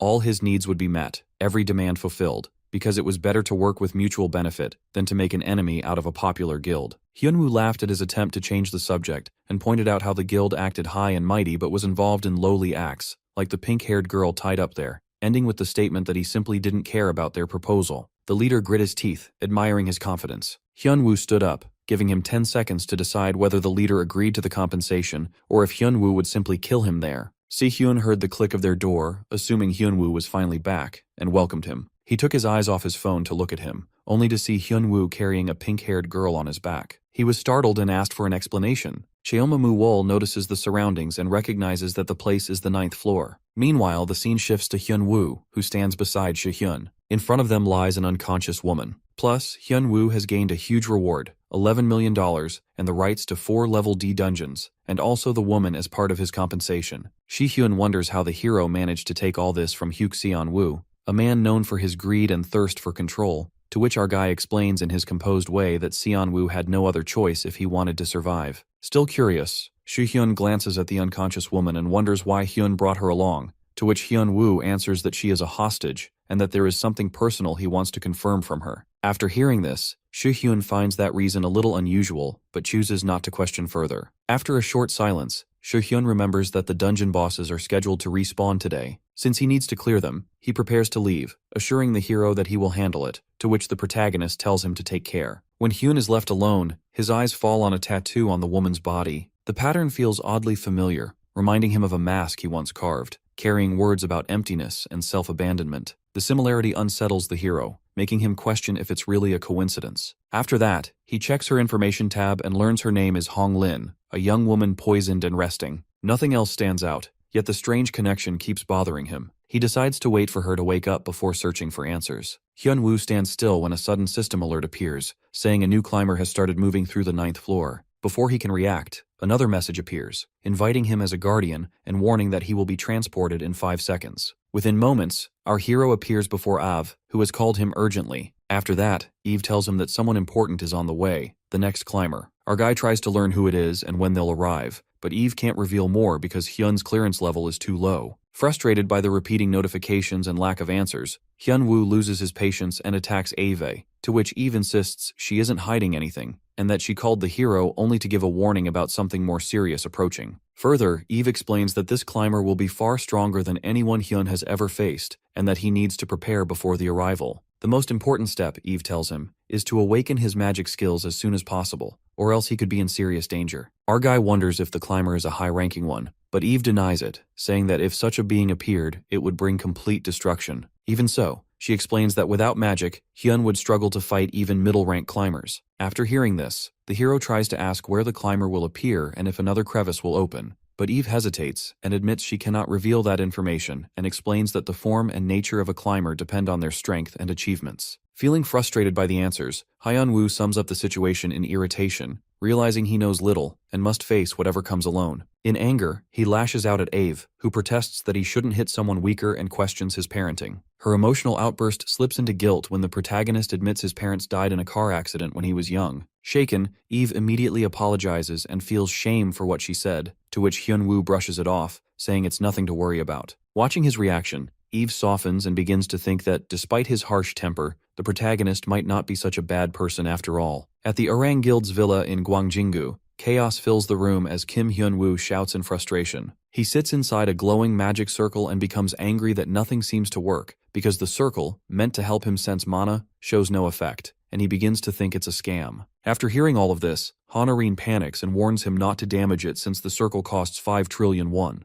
Our guy stops but still grows doubtful and starts wondering if he might simply be someone born without mana, to which Naren, who is a mage, insists that such a thing is nearly impossible and admits she has never seen a case like his, where even with her help and the mana concentration circle, someone fails to unlock their energy after so many attempts. In the middle, Shuhyun enters and notices the atmosphere, and realizes that even after 4 days, the protagonist hasn't managed to awaken his mana, to which the hero immediately assumes Shihyun came to mock him, but Shihyun denies it, and explains that he only came to deliver mail sent under Hyunwoo's name. As he hands over the envelope, he casually mentions that it's from the Korean Hunter Association's Guild Formation Council, asking if our hero has started his own guild, to which Honorine becomes surprised when she learns that Kim Hyun-woo has started a guild. Afterwards, she excitedly questions when it happened, to which the hero explains that after gaining a dungeon, he decided to experiment with some new ideas. Also, he proudly shares the guild name, which is Guardian, meaning the one who protects. Both Honorine and Shuhyun exchange looks and admit that the name doesn't quite suit his personality. Trying to shift the topic, our guy wonders about the unconscious girl he brought earlier, to which Shuhyun tells him she's still in the same condition, though not in danger. After hearing this, the protagonist worries it might be something severe, but Shuhyun reassures him that the nurse said it was only shock. After that, Hyunwoo's frustration returns because sitting in the mana circle for days still hasn't helped him awaken his mana, and he complains loudly that nothing feels different. Honorin, thinking for a moment, suggests they visit someone who can vent mana instead. After this, Shuhyun realizes she means Nakaga and Yasumi from Japan. Confused, the hero asks what mana venting even is, to which Naren explains that the guildmaster of the Azanami Guild in Japan possesses a unique ability known as mana venting, a special skill that works like magical acupuncture. Plus, it opens and stabilizes the mana pathways of hunters who can't use their energy properly, allowing them to raise their rank. Hearing this, Hyunwoo grows slightly hopeful and realizes that there might finally be a way to unlock the power he's been struggling to awaken. But the hero gets frustrated when Honorine suggests going to Japan to meet the person who can help him unlock mana. The idea of traveling feels too tiring for him, so he complains that he's too lazy to fly that far. At that same moment, in Tokyo's Suganami district, a battle rages inside an intermediate dungeon. Guildmaster Nakagawa Asumi from the Azanami Guild is leading his hunter, but things are getting worse,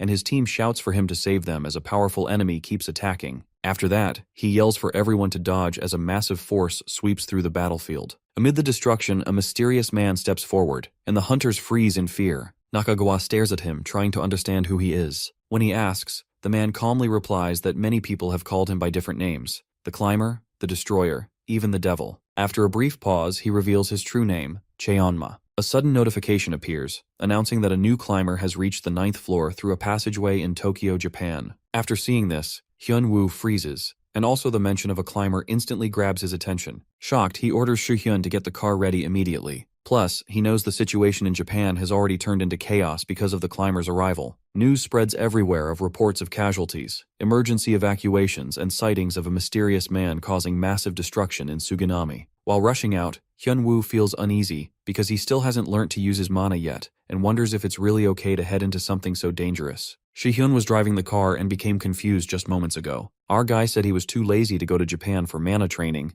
and the sudden change confuses him. Hyunwoo brushes it off, saying some other business came up and that he might as well go now, to which Shuhyun asks if Hyunwoo even has a passport. The hero pauses, realizing he doesn't, but with determination our hero decides that no matter what happens, he has to reach that climber. At the Japan Hunter Association branch, a tense meeting takes place. The officials are shocked to see Nakagawa alive, as news had already reported her death in a battle against Cheonma. After hearing this, she explains that she managed to survive by using a powerful artifact. The others discuss how overwhelming Cheonma's strength is. Since Nakagawa's supposed death had been broadcast worldwide, no hunters are willing to step forward and help. Even with several S-rank hunters gathered, they realize the outcome would likely remain the same. The casualties among civilians continue to rise, leaving them helpless to intervene. Nakagawa's eyes catch something unexpected on the screen, someone familiar appearing amidst the chaos. Hyunwoo steps into the area and immediately spots Cheonma ahead of him. When he tries to use his ability, the system refuses to activate, showing that it cannot work on a climber. Realizing this fight won't follow normal rules, the hero studies the figure in front of him, sensing something ancient and unusual about this one. Suddenly, Cheonma charges forward, swinging his sword with incredible force, to which Hyunwoo reacts quickly, and dodges and becomes shocked by the incredible speed behind the attack. After that, our hero steadies himself and mutters in frustration at the sudden assault. But before he can think further, Cheonma moves again. Indeed, to the naked eye, it looks like a single slash, but our guy can feel that it's actually made up of dozens of strikes layered together, each capable of slicing him apart in an instant. He realizes that if even one hit lands, he'll be torn into countless pieces. Despite the danger, Hyun-woo keeps studying Cheonma's rhythm and searching for an opening, and quickly concludes that maintaining close distance might be his best option, because if he stays near, Cheonma won't be able to swing freely. Acting on instinct, Hyun-woo moves in, forcing the distance to shrink. After seeing this, Cheonma pauses for a moment, amused by Hyun-woo's choice to move inward. Moreover, Cheonma wonders about Hyun-woo's identity, remarking how on the earlier floors, no one had ever managed to challenge him. Meanwhile, far from the battlefield, the scene shifts to where Nakagawa and Soo-hyun monitor the situation. Reports confirm that the crevasse appeared around 2 in the afternoon. Further, Nakagawa explains that the event happened too suddenly and that they still have no clear way to measure the climber's power levels. After this, Soo-hyun recalls how our guy left the airport the moment he landed, and as he looks at the feed showing Hyun-woo standing near the distortion, he wonders if the protagonist somehow senses where and when crevasses will open. Back at the fight, the hero struggles to understand the force he's facing,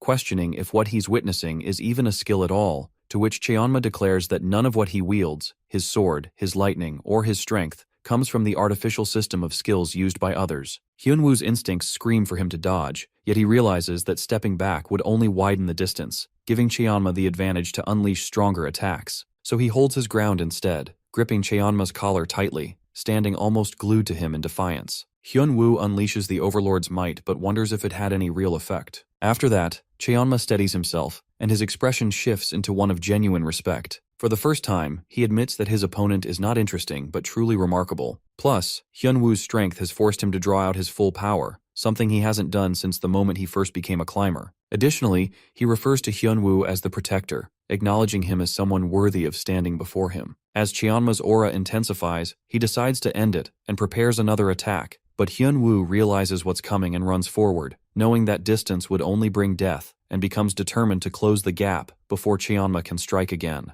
But Cheonma declares that this is the reason he is known as the lightning god and the sky, because his sword transforms into a radiant storm, and also lightning becomes so fierce. Indeed, the Raiden's blade descends with unstoppable force. Soo-hyun watches the scene in shock, unable to believe what he's seeing because the area hit by Cheonma's sword is completely erased, leaving no trace behind, and also it's clear to him now that the one fighting Hyun-woo isn't just strong, it's a real monster. Cheonma notices the hero is still standing and admits that his quick reaction saved him. Also, our hero managed to grab Cheonma's shirt during the attack and twist his body just enough to survive, though not completely unharmed. Later, a strange energy begins flowing through him, and soon electricity spreads across his body. The system activates, showing that Hyun-woo's mana has finally awakened. External mana forces its way into his body, boosting his strength rapidly and pushing his mana level higher. The sudden surge confuses him as he struggles to understand what's happening. Cheonma looks at him, wondering if his luck will continue a second time. Meanwhile, our guy realizes something important,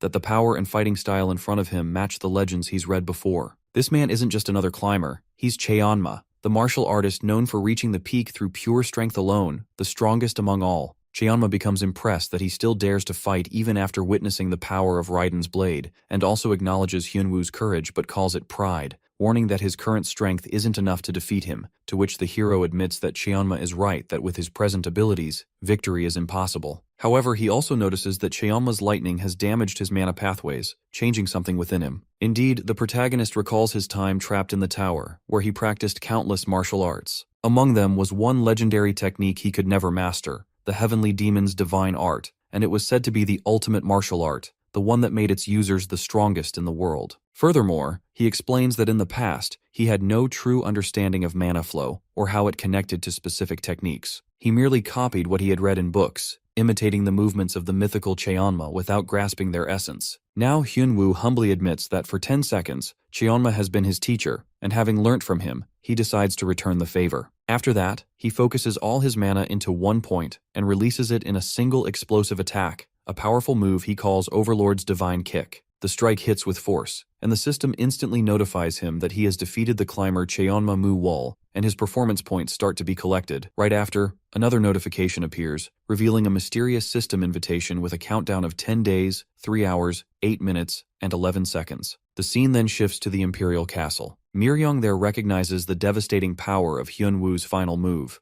Overlord's divine kick, and trembles with emotion, realizing that the one who unleashed it is none other than her master, the same person who once taught her martial arts and was the first she ever truly served. Later, Miryong is seen discussing their guild's progress, through which she gets to know that only one area remains unconquered, which is the Eastern Dungeon controlled by the Weian Guild. Once that's taken, the Imperial Guild will own all territories across China. Confidently, he declares that they will capture it within a month. To ensure success, Miryong decides to join the mission personally because she remembers the promise she made to her master that when his master returns to the world, she will have a place worthy of him. Miryong becomes determined to fulfill that vow to reunite with her master. After defeating Cheonma, the hero faces a chaotic crowd filled with reporters demanding answers about his powers and sudden appearance in Japan. He silences them and says Shihyun will explain everything, leaving his friend shocked and frustrated. Later, our guy relaxes in a room, commenting on how troublesome people have become. As he looks around, he notices a girl, Hong Rin, who expresses her gratitude, calling Hyunwoo her savior. He recalls that she's the same girl he rescued from the Ares Guild. According to her, she is an executive of the Imperial Guild and was captured during a battle when the Ares Guild tried to seize a dungeon owned by her guild. Tortured during captivity, she barely survived until our hero saved her. Though her story is tragic, Hyunwoo remains detached, not particularly curious about her past. Hyunwoo notices a tattoo on Hong Rin's shoulder and asks about it, to which she replies it's a mark of the Imperial Guild's executives, representing their place under the sky. Further, she adds that the guildmaster personally gave it to her, saying no one in the world stands above them except the one known as the sky. Hearing this, Hyunwoo freezes and suddenly yells for her to stop, but she grows nervous, thinking she made a mistake. Indeed, the hero realizes the real mistake was his own from the past, and the words she repeated were the same ones he once said long ago, things he desperately wanted to forget.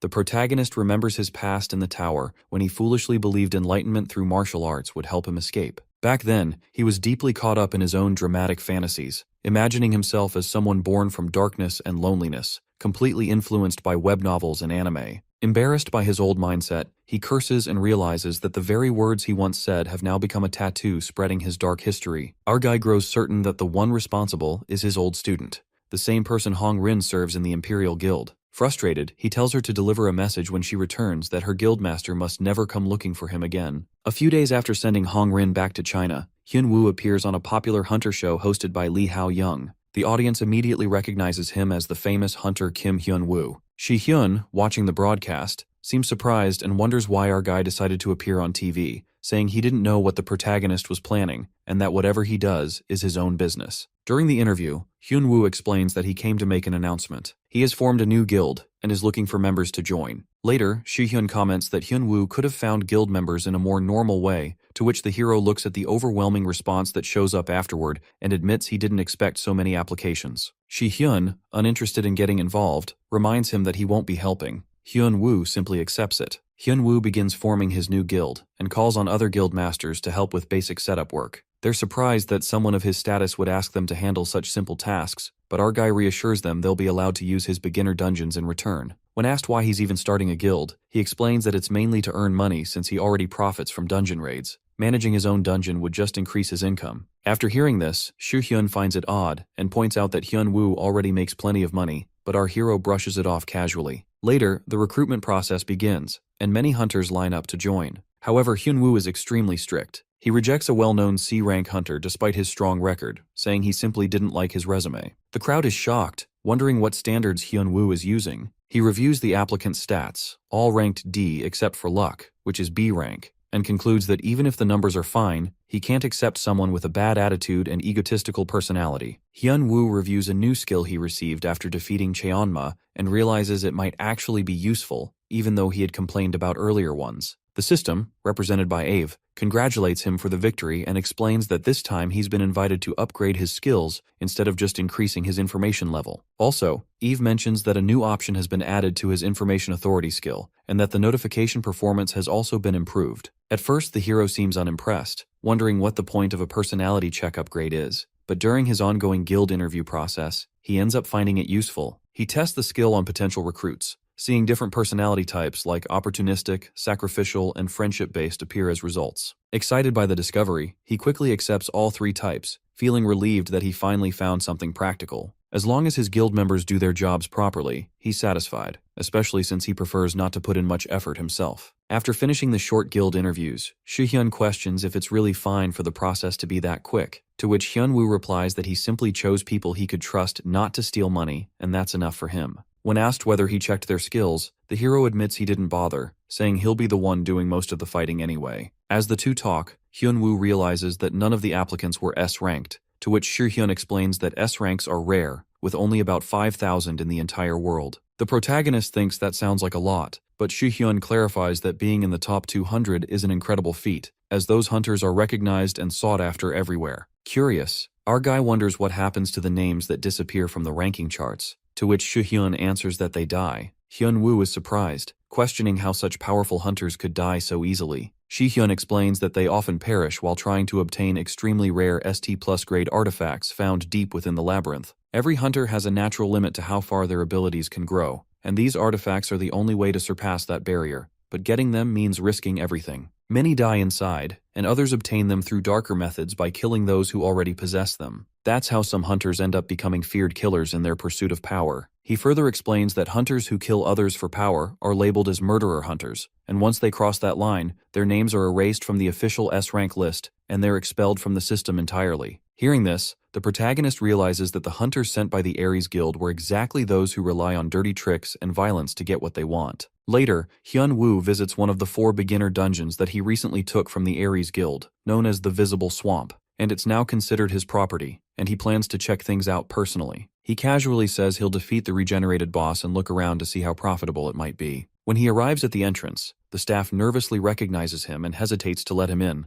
mumbling that the transfer process isn't fully complete yet. Ignoring the awkwardness, Hyunwoo just walks inside confidently, declaring that since it's his dungeon now, there shouldn't be any problem. As he explores the dungeon, he senses something off, and soon, a stranger greets him. The man introduces himself, saying he was indeed sent by the Ares Guild, but isn't one of them. He then mentions a notorious group called Pandemonium, a faction of hunters infamous for killing their own kind. A deadly mercenary group called Pandemonium shows up, made of former top S-rank hunters who take assassination jobs for big pay. They carry a terrible reputation, and Hyunwoo hears the names of their famous members. One of them, Anya, boasts about being a powerful mage and claims responsibility for killing high-ranked targets, to which Hyunwoo stays calm and asks blunt questions to test her, which only makes the group angrier. Also, Anya uses a binding spell to try to stop him, but the situation quickly turns violent as the mercenaries rush forward to attack. The scene shifts to Xi'an, China, deep inside the Wei Yan Guild's hidden underground city.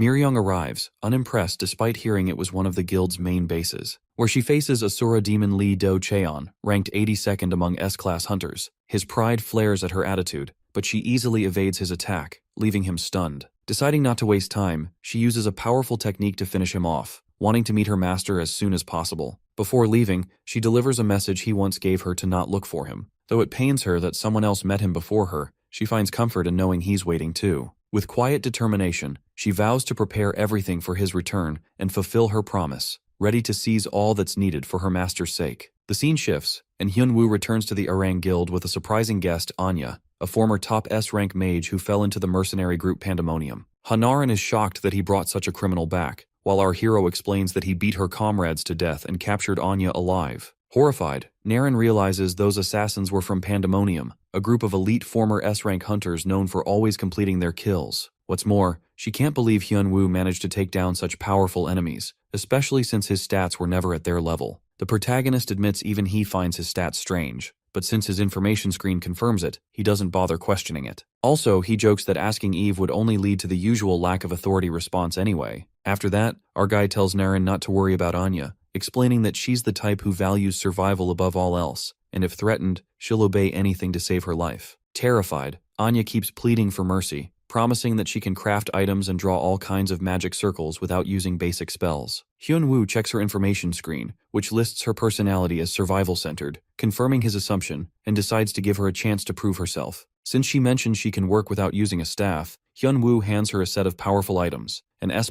grade staff and an S+ grade robe taken from one of her fallen comrades. Naren becomes shocked after the mention of Gear's grade. The staff and robe he just gave Anya are both S+, something incredibly rare even among top-tier hunters. Before she can ask more, Hyunwoo tells her to watch over Anya while he heads out. When Naren asks where he's going, to which our guy simply replies by returning a favor since he received a gift, and it's only fair to give one back. Soon after, he arrives at a heavily guarded area belonging to the Aries Guild. Guards block his path, warning that outsiders aren't allowed inside unless they're guild members. Ignoring their words, Hyun-woo calmly asks if Hyuk Sun-woo is there. He then raises his weapon, a rod called Justice, and declares that he came to deliver a present to Sun-woo, and warns the guards not to complain later about being beaten by it, clearly ready to repay the Aries Guild in his own ruthless way. The hero storms into the Aries Guild building, swinging what looks like a harmless toy hammer, yet each attack sends people flying. The guild members panic, completely unable to understand how they're being crushed by something so ridiculous. Our guy mocks them as they try to resist, teasing that anyone standing in his way must be ready to die. Fear spreads fast, and someone rushes to warn the branch manager, Hyuk Sun-woo, that Hyun-woo is attacking everyone through the guild on call. Inside his office, Sun-woo is furious and horrified at the same time,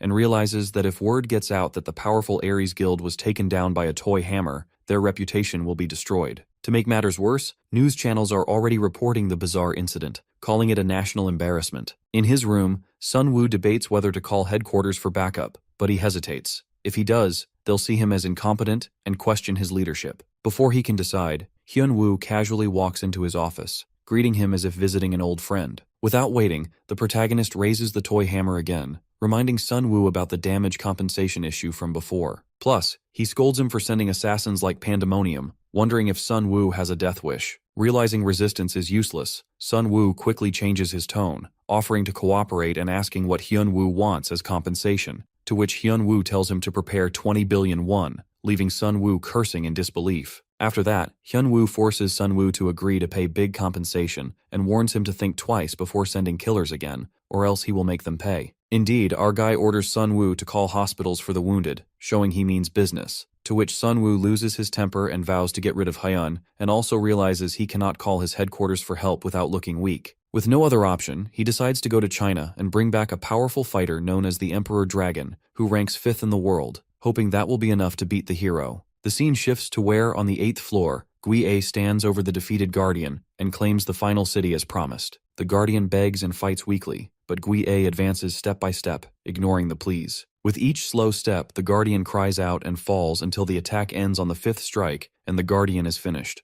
Gui-ae laughs that this victory feels more like a 5-step wipe than a 10-step one and tells everyone to move on and enjoy the next floor. News explodes after Hyun-woo's attack on the Aries Guild. Live reports show dozens of ambulances at Aries, and many guild members rush to hospital, while CCTV and social media spread footage of Hyun-woo using a toy hammer. People laugh, gossip, and mock Aries, and rumors say Aries may have to transfer dungeon rights to our hero. Shi-hyun worries this could lead to criminal charges and detention, but Hyun-woo stays calm and reminds him that the guild threatened his life first and calls his actions self-defense, downplaying the damage. Also, he remembers he has a paid lecture job for beginner hunters from Japan and plans to attend because they're paying him a large fee, so he's not overly worried about the fallout. During his lecture, Hyun-woo suddenly receives a system alert, and a new climber has begun ascending through the 9th floor passage. The timer quickly runs out and the system invites him again. He's surprised another climber is appearing so soon, especially since his information authority hasn't been upgraded despite defeating Cheonma. Eve explains that while his authority level hasn't officially risen, a small amount of progress has accumulated. Also, she offers to brief him about the new climber. This time,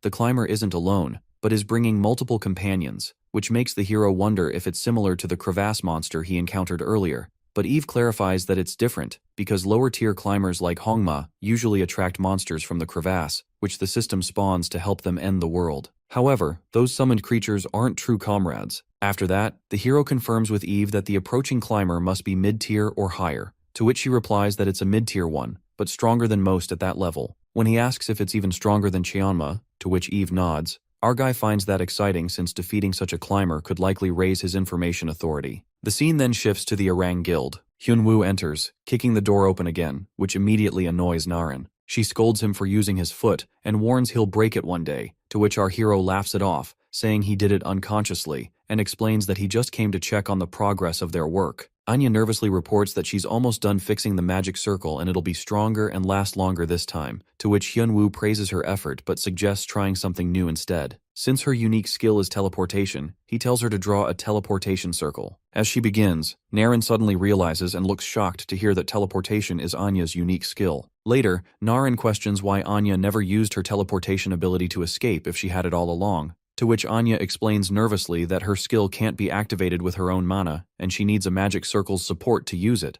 But Anya hurriedly adds that she never actually tried to run away anyway. At that moment, a system alert announces that the climber has reached the 9th floor located in Germany, to which Naren asks where the hero plans to go using Anya's teleportation, to which he calmly replies that his destination is Germany. The scene shifts to Leipzig, Germany, where the Schuhvisor Guild faces off against Gui Ai. Surrounded by a large group of S-rank hunters, the guildmaster demands that Gui Ai surrender, promising to spare her life if she does. After hearing this, Gui Ai mocks their arrogance, amused by their confidence in numbers. No matter how strong she is, she can't withstand the combined attacks of so many high-ranked hunters. After hearing this, Gui Ai finds their belief laughable. Moreover, Gui Ai declares that just as they have their comrades, she too will fight alongside his own. Introducing herself as the embodiment of their deepest fears, the master of everything imagined in the dark, the force that devours courage, and the leader of the Hyaki Yagyo, the mysterious god of chaos. Meanwhile, back at the Orang Guild, Hyunwoo checks on Anya's progress with the teleportation circle, to which Anya reports that it will take 5 more hours to complete. Suddenly, Naren bursts in with alarming news that a crevasse has opened in Germany and adds that reinforcements have been requested from him, and the topic has already taken over the global news. Hyunwoo scrolls through his phone, seeing headlines glorifying him as Korea's proud hunter and international hero, though he's clearly irritated by the exaggerated coverage. Indeed, Naren wonders silently if Hyunwoo has always been someone who steps up out of pure goodwill. Meanwhile, in Germany, Gui Ai proposes a sinister game to the hunters before him and announces that she will remain in the city for 24 hours. If anyone manages to defeat her during that time, she will end his conquest and withdraw peacefully.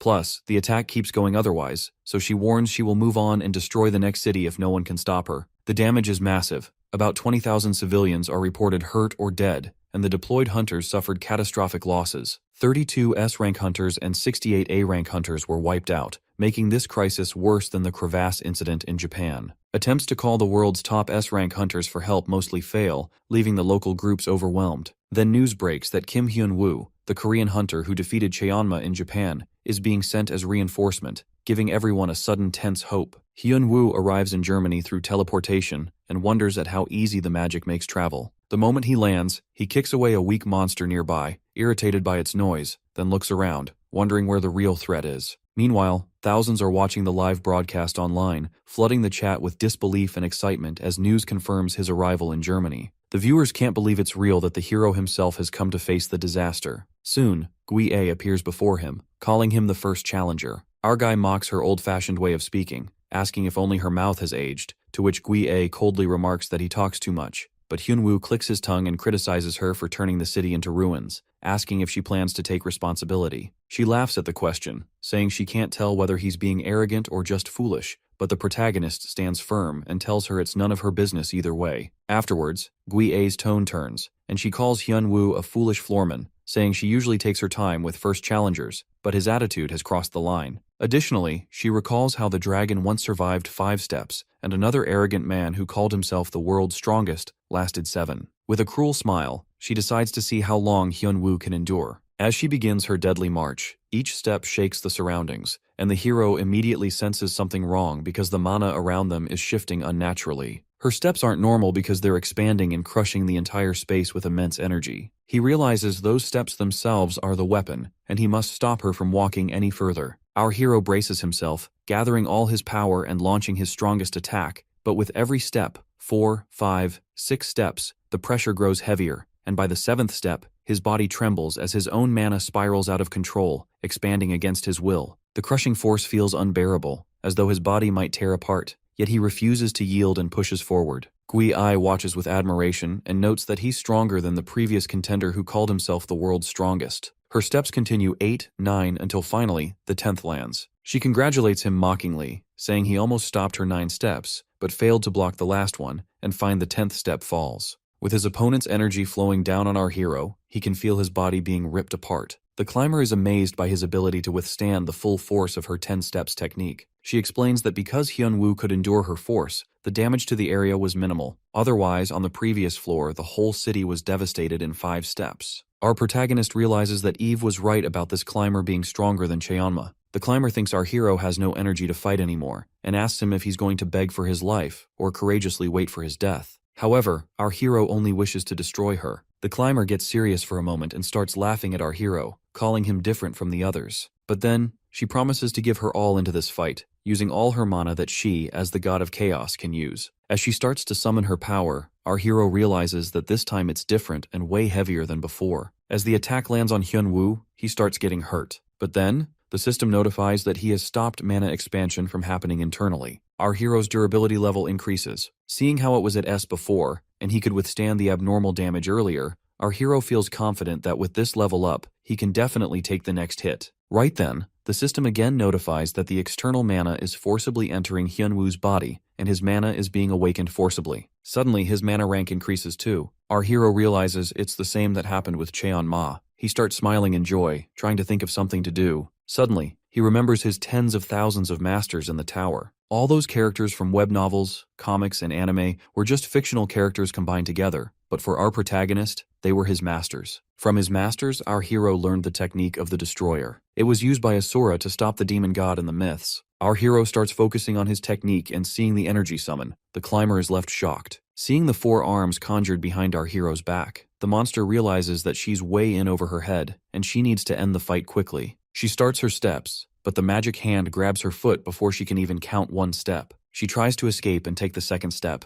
but our hero grabs her other foot too. The god of chaos grows angry and continues her steps. Her 10-step extermination is a stacking skill that doesn't weaken just because she failed to take 1 step. She tries to stack it again, but our hero refuses to let her finish. She realizes that her strength is not stacking anymore, and grows angry that our hero can actually stop her. She continues her 4th step, and the energy rains down on our hero again. The climber starts boasting about her strength, thinking that her power must be crushing our protagonist down. As she takes the 5th step, laughing in glory, Hyun-woo steps on her foot and tells her that her power is worse than before. The god of chaos is too shocked to say anything. Our hero takes his turn to show what real power is like. He uses his martial arts nullifying fist, and the climber is shocked seeing the sheer power in front of her. Our protagonist uses his nullifying fist to end the game, and as the energy rains down on her, the mysterious god of chaos freezes in shock, seeing her life end in an instant. Suddenly, the system congratulates Hyun-woo for capturing the mysterious god of chaos and invites him. Our hero is teleported to Eve, who welcomes him and thanks him for taking down the god of chaos. She informs him that as a result of the fight, his information authority has now increased from low to mid-low. Eve informs our protagonist that she has invited him here to inform him about his authority promotion. Hyun-woo realizes that this is the first time he's been called in after taking down a climber, but his assistant just wanted to inform him as soon as possible. Our protagonist realizes that the room has grown bigger than before. Eve explains every time he gains authority by defeating a climber, her room changes too. She further adds that his new upgrades also include the ability to decorate the room. By imagining the room interior and pressing a button, our hero can transform the space into his imagination. Our hero presses the button, and the room is suddenly changed into the tower's 1st floor, leaving Eve amazed. He presses the button again, and the space transforms into his room. Eve is amazed with the room's decorations, because although she knows how to use the button, she doesn't have the authority to do it herself. It's her first time seeing the room on the 9th floor. Our hero starts to pity his assistant as she explains that she has always been in this room ever since she was created, and she just sleeps on the table when tired. With the increased authority, Eve explains that our hero's information authority and the notifications along with the entry skill have also been upgraded. With this entry skill, our protagonist can enter the space without invitation once a day. This skill could be convenient for Hyun-woo to allow him to ask about stuff when he has something. Hyun-woo checks the information screen after the upgrades and notices that his stats on the screen seem to be significantly lower than his actual stats. With only a mid-low authority, Eve can only explain some parts of it. She explains that the creator of the tower put a limit to stop people from getting too strong in the tower. Therefore, a player's stats could only rise to a certain extent. However, this limit is only within the system, and our hero's actual stats are developed far more than what the system shows. So, while the stats on screen are limited, the Guardian's body has continued to grow. Hyun-woo gets curious to know about the difference between his on-screen stats and actual stats, but with his mid-low authority, Eve can't answer him. He then asks about the reason behind him being locked in the tower, but she refuses to answer that too. Furious and eager to quickly increase his information authority, our protagonist asks when a high-tier climber will come.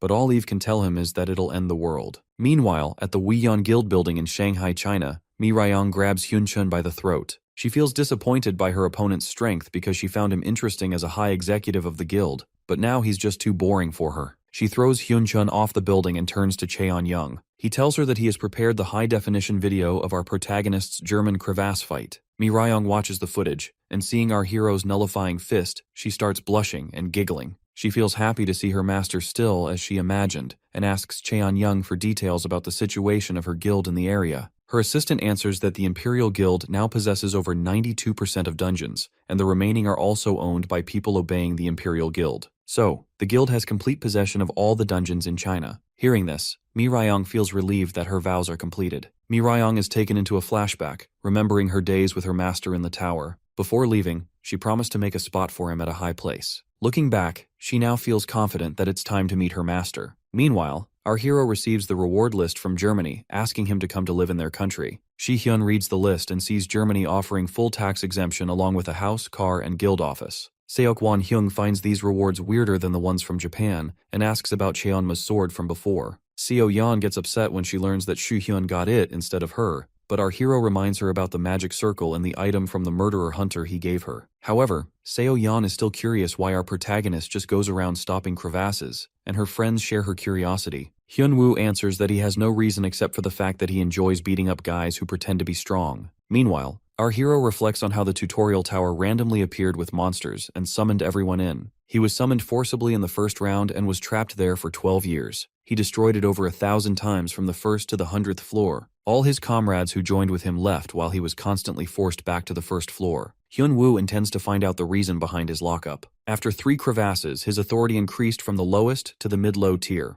Our MC's friends see his long face and feel like he's worried about something, but he assures them that he has nothing to worry about. 10 days after the mysterious god of chaos is defeated, Lee Hae-young, the host of Know Your Hunters, goes live with our hero as her special guest. She asks for his remarks on some things he said in the previous conferences, but our hero answers that he said nothing but the truth. Lee Hae-young takes the answer with enthusiasm and proceeds to her hot topic. She plays footage where our hero is asked to explain his unique skills. Our protagonist casually answers that he doesn't even have normal skills, let alone unique ones, and all he uses are the martial arts he created in the tower. The footage ends, and the host excitedly announces that because of this, the martial arts community has begun to rise once again. She then introduces her 2 guests, masters of martial arts, for advice. Our hero turns around excitedly to look at the martial arts masters. The masters boast about their blue dragon sword mastery and their practical martial arts, claiming that it turns one's body into a weapon. Our hero stomps his foot down in annoyance that they're using his name to sell out their fraud. He pulls his sword out to clarify the situation and calls out the frauds for using his name without knowing anything about the martial arts. He reminds them that he's just strong, and the martial arts are not the reason why he's a strong hunter. The camera crew continues recording as our hero proceeds to display his skills. He takes the sword, and the martial arts master is left surprised seeing his dragon strike stance. Our hero tells everyone to carefully watch how he uses a sword. He suddenly remembers the web novel he read and decides to try that. He swings the sword and releases the blue dragon ray, shocking the whole crew. He once again reminds everyone that he's the strong one and warns them to not mess around using his name. Our protagonist proceeds to leave when the girl at the computer desk speaks up. At first, he fails to recognize Anya with her face now changed. He asks her if the work is acceptable, and Anya, scared, answers yes. Hyun-woo makes it clear that he hates his enemies, but he lets her live because she's convenient. He makes it clear that he will treat Anya like a normal hunter. Anya hesitantly answers that it's great, and our hero reminds her to stay like that without betraying him or running away. He tells her to tell him anything she has and leaves. In her 10 days of work at the guild's account office, Anya finds the workload good, but she wonders if living like this is okay. Suddenly, a fax arrives about the dungeon transfer issues. Meanwhile, at the Incheon airport, Cheon-mung warns the branch that making a request to the Imperial Guild is too dangerous. They think our hero took away their dungeons and the money. Along with his control of the dungeons, Hyuk Sun-woo also lost his authority along with it. He assures Cheon-mung that he will do everything to kill Hyun-woo. Seeing the branch manager, Cheon-mung knows that he won't back off. With his monopolization ended, Hyuk Sun-woo doesn't care if a few more dungeons are taken over. He has brought all he had and is willing to give any dungeons, money, or artifacts to attract and kill our hero. The Ares Guild founder, Martin Brand, learns about Sun-woo transferring some dungeons to the guild. The assistant calls it a mistake on the branch manager's end, but Martin only approves mistakes if they're fixed. So, he considers a mistake reported to him before being fixed a failure. The assistant apologizes, but Martin assures him that it's Hyuk-sun Woo who made the mistake, and failures like him are not needed in the guild. The assistant now understands he has to fix the mistake, and while he does that, his boss plans to get his dungeons back. In China, Sun Woo stands outside the Imperial Guild's building. The guildmaster invited him to see the face of the person making the request, and he wonders why that is because Chun Myung was the one who contacted them. Hyuk-sun Woo starts wondering if making a request to the Imperial Guild was dangerous. However, he remains committed as long as it helps him get rid of his enemy. Right then, the guard invites him in, and Hyuk-sun Woo smiles, thinking it's the end of Hyun Woo. Hyuk-sun Woo enters through the gate where the Imperial Guild's guildmaster, Mi Ryong, sits. However, as he steps through the gate, he's surprised to see a girl sitting on the throne. He bows before her in respect and introduces himself. Mi Ryong confirms with her guest his request to kill someone. But when Sun Woo tries to tell the name, a sudden fear takes over him, warning him from saying our hero's name. But he knows that he's dead anyway if he returns empty-handed. So, he tells the Imperial Dragon that he wants Hyun Woo dead and promises to pay her 80 trillion won and 20% of Ares Korean branch's dungeons. Mi Ryong explodes in anger hearing her master's name. She attacks Sun Woo, causing an explosion. Sun Woo sits trembling, confused, not knowing why someone who owns the whole of China is reacting like that. Seeing her call our hero her master, he begs Mi Ryong to stop and tells her that she's confused. After confirming that Mi Ryong thinks Hyun Woo is her master and that she met him in the tower,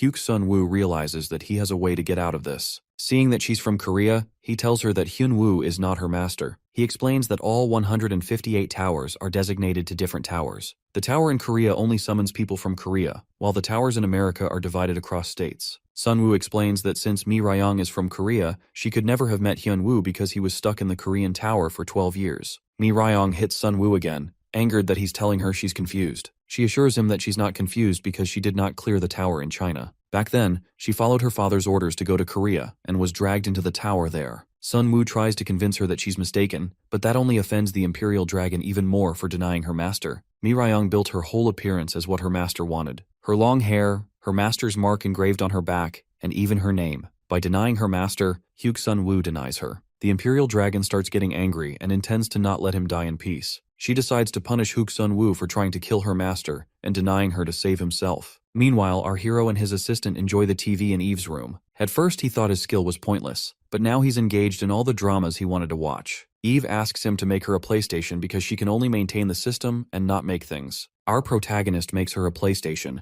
and Eve hugs him in excitement. Seeing her happy, he feels like having a daughter. Then, Eve proceeds to tell him something but cautions that she could be mistaken too. Suddenly, our protagonist is teleported back to his friends. They see him frozen completely and not eating food. Hyun Woo falls into deep thought, remembering Eve's words that there may be a climber on the 9th floor that he's on. But it's just a prediction, so she's not sure. Before our hero exited the tower, 3 crevasses appeared. Normally, they are supposed to disappear, but the 2 crevasses still not disappearing makes her suspicious. Won Hyung asks to tag along with our hero to Germany. Hyun Woo intends to return right away after finishing his business, but Won Hyung wants to tour the country. Our hero believes that the whole city will be in ruins anyway after the incident, but Seo Yeon informs him it's probably recovered because of the mage-class hunters. She explains that the mages with magic circles can rapidly help the city, making years' worth of work into days. She adds that the mages are the reason cities aren't turned to wastelands when monsters and crevasses are constantly coming out. The reason Hyun Woo's friends want to come to Germany with him is because of an auction happening a day after his award ceremony. They explain to him that the International Hunters Association is hosting an auction in Germany this year. They want to go with him through teleportation because it saves them from boarding a plane. Our hero agrees, and his friends assure him that he'll enjoy the auction because it handles strictly selected items.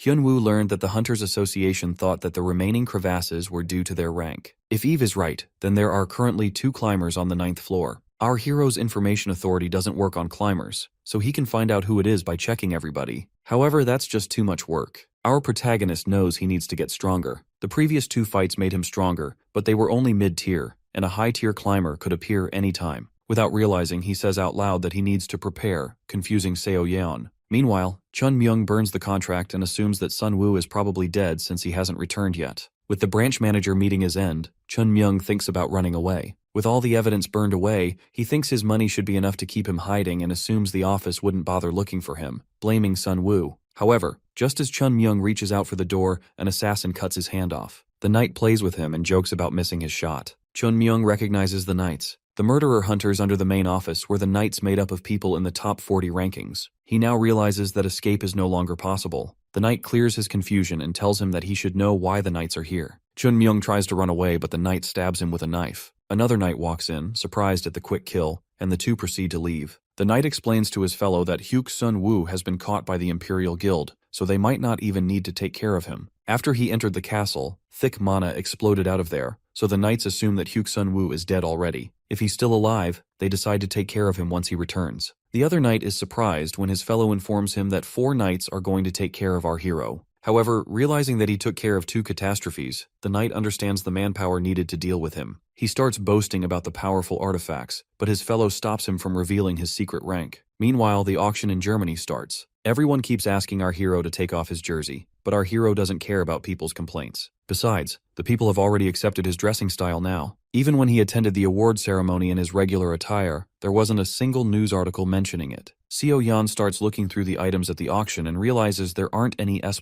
artifacts. However, our hero has an S+ artifact dropped by the mysterious god of chaos that he got at the award ceremony. He's confused seeing no skills or adjustments on the artifacts. However, Hyun Woo doesn't think he'll get much money since the artifact is too small to be used as a weapon. He starts looking through the description, and the whole low information authority makes him even more curious. He starts looking at the other items. The auction continues, and our hero examines the item descriptions. The auctioneer announces the giant spear of Aslan. Our protagonist examines its description, but the whole no authority thing annoys him, and he leaves the auction. So Hyun Woo decides to take a walk outside. Suddenly, someone knocks out the guards and attacks him. Our protagonist sees the attack coming and dodges. He continues blocking the knight's attack and throws him away. He's confused seeing the hunters. The knights tell him that they're here to kill him and start boasting about their skills and ranks. However, our MC is too tired of the wannabes flexing their skills. He throws a rock at one of the knights, knocking him out. He tells them that they always talk too much for someone who gets knocked out easily, and this time, he intends to punish them. Meanwhile, the boss receives the report that the knights couldn't kill his target. He tells his assistant to tell number 5 to make sure his mistake doesn't come up.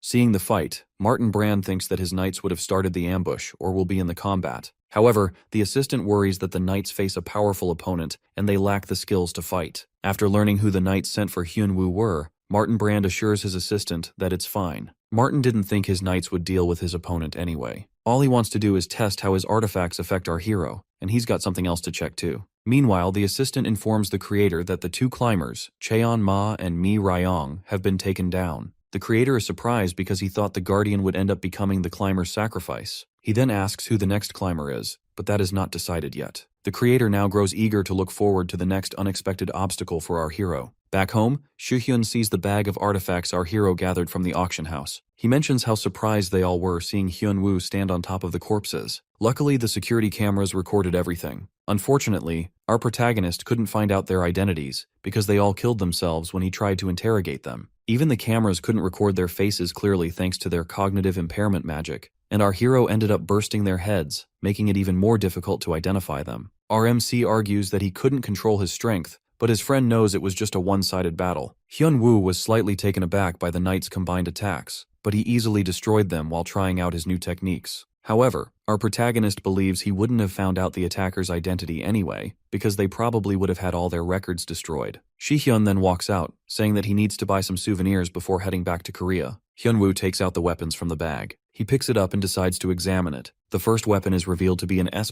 grade starvation spear of Bjorg. He checks out the hidden information, but most of it remains censored due to low authority. However, all the artifacts that the attackers had the same name. Seeing the artifacts, our MC doesn't think they're from the labyrinth. Their weird explanation and weird names make him wonder if they are all artificially created. However, he wonders if that is even possible. No matter how much he tries, he can't find any information about its creation, which only makes him think that something serious is going on. So, Hyunwoo decides to rethink the whole thing. The knights from the other night were more skilled than the hunters he had faced before. They knew about our hero's location and ambushed him fully prepared. He draws out 2 possibilities. The attackers were either sent by the Ares Guild or were mercenaries. However, our protagonist has no enemies other than the Ares Guild, so that leaves them the only option. He then turns his attention back to the artifacts but realizes there's no point in that. He decides that finding out the person behind the knights is more important than the artifact. Our hero thinks that Hyuk Sun Woo is still after him and decides to deal with him for the last time. He heads to the Ares Guild building and beats up a person to ask about Hyuk Sun Woo's whereabouts. The man trembles in fear and tries to tell our hero that he doesn't know, but Hyunwoo refuses to take that answer. He knows that his enemy is not in the building and asks the employee about where he is. Seeing his anger, the man finally gives up and promises to answer his question. He tells our hero that Hyuk Sun-woo left 4 days ago without informing anyone,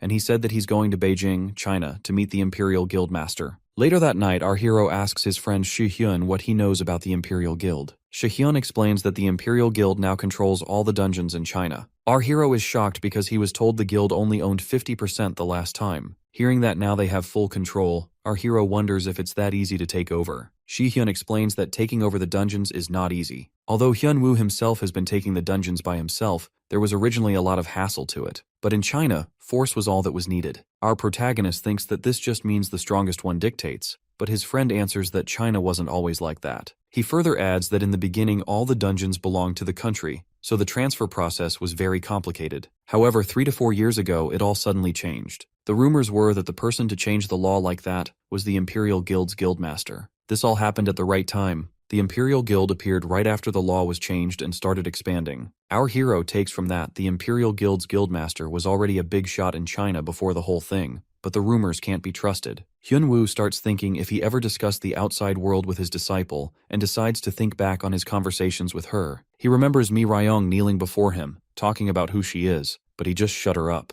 Our hero told the little girl that she's her disciple. The girl tries to resist, wanting to go along with her group to survive, but he refuses to listen. In her training, as the little girl stands before a monster, she begs her master to help her, worried that she'll die. Our hero assures his disciple that he will not let her die and he will protect her. When Mi Ryong finished her tower tutorial, she didn't want to leave because she wanted to learn more from her master. But our protagonist tells her that she no longer needs lessons. She's not the weak girl she used to be, and no one can force her to do anything. So he tells her to leave and never forget her lessons. He tells her that nothing except him is above her and everything is beneath her. Our protagonist now realizes that everything he said was nonsense. He tries to remember what the girl told him, but he can't recall because he just ignored it. Realizing he can't remember much, he asks his friend for any more information. Shi-hyun explains he doesn't know much except that the rumors say the guild is like an empire. So our hero gets up and prepares to leave for Beijing, China. Meanwhile, at the Imperial Guild Palace, China, Mi Ryong sleeps in bed looking back at her life. It's been 4 years since the tower. It changed her because she learned for the first time how weak she was. As the tower broke her spirit, she met her master. Mi Ryong lived like a doll and spent money as her father, and the political circles told her to. Her master gave her affection. Unlike her dad, who didn't care for her, Mi Ryong's master taught her to stand up for herself and saved her. With no forces left in China to go against her guild, she looks forward to meeting her master again. She looks up to the sky, waiting for her master to come. At a hotel in Beijing,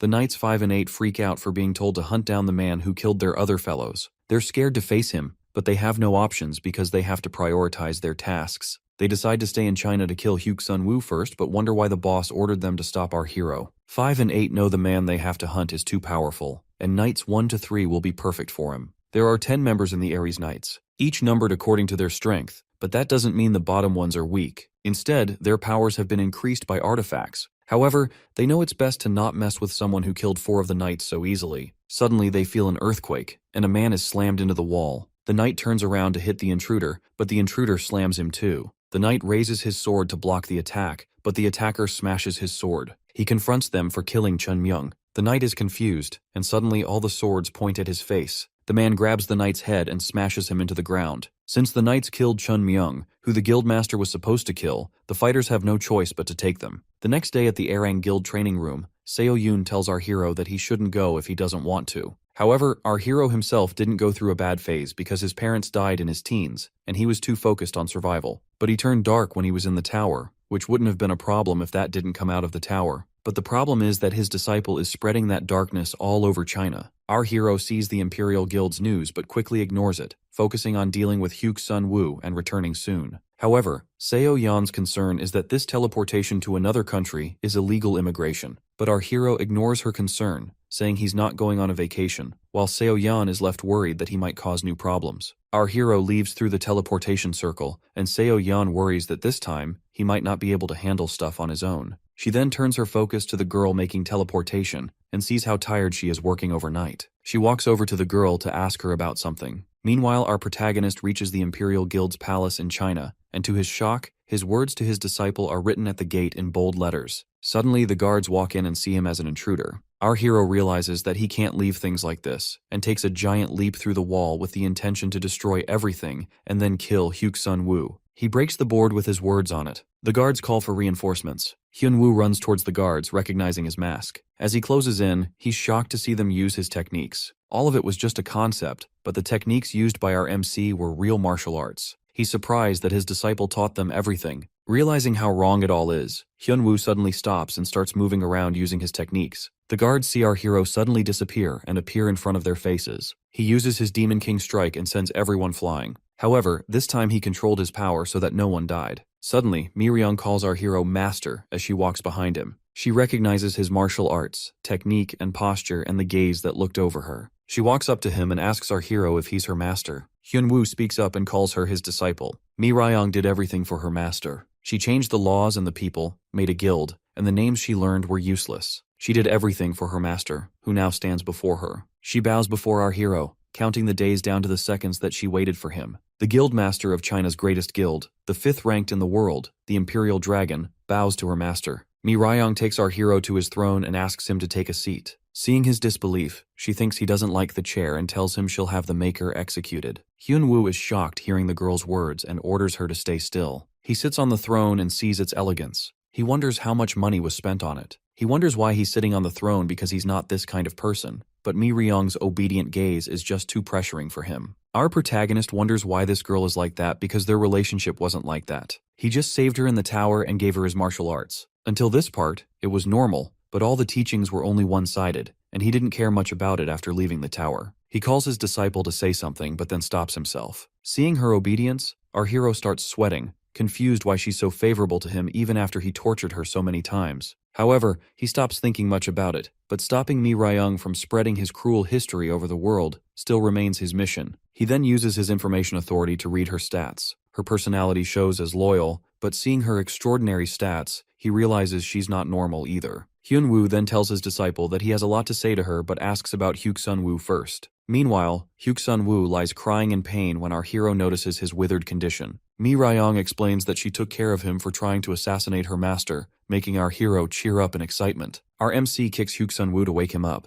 The branch manager gets shocked seeing our hero and starts begging him to save him. He calls Mi-ryung crazy, which makes her burn up in anger. Our hero promises to let Hyuk-sun-woo live, but only on the condition that he tells him everything about Germany from the beginning. Meanwhile, in some underground bunker in New York, the Knights get another task, but they complain about being too tired. However, their boss tries to bribe them with an SST plus grade artifact that will help the 1 in 6th rank aim for the top. The Knights get excited hearing that they can raise the stats by 2 levels. Raising levels is difficult, which is why the hunters go to the labyrinths. But the Knights can't believe their new artifact will raise it by 2 levels. So, their boss decides to show them the artifact that has never been revealed to the world before. At the Goguryeo Guild's head office, Soo-hyun asks his friend when they're going on another expedition to the labyrinth. Soo-kwon-hyun answers that his last artifact is still decent, so he isn't sure about his new expedition yet. Seo-yeon wonders why Shi-hyun is in such a rush because he still has his artifacts from the last time. However, Shi-hyun feels like he should level up his stats now. All of their rankings have been pushed behind because their stats have been just stagnant. Suk-hyun-woo argues that they've just been focused on maintaining the guild. However, Shi-hyun feels smaller after staying beside our hero. At the Imperial Guild, the disciple leads our hero to the Ares Guild assassins. Having fulfilled his end,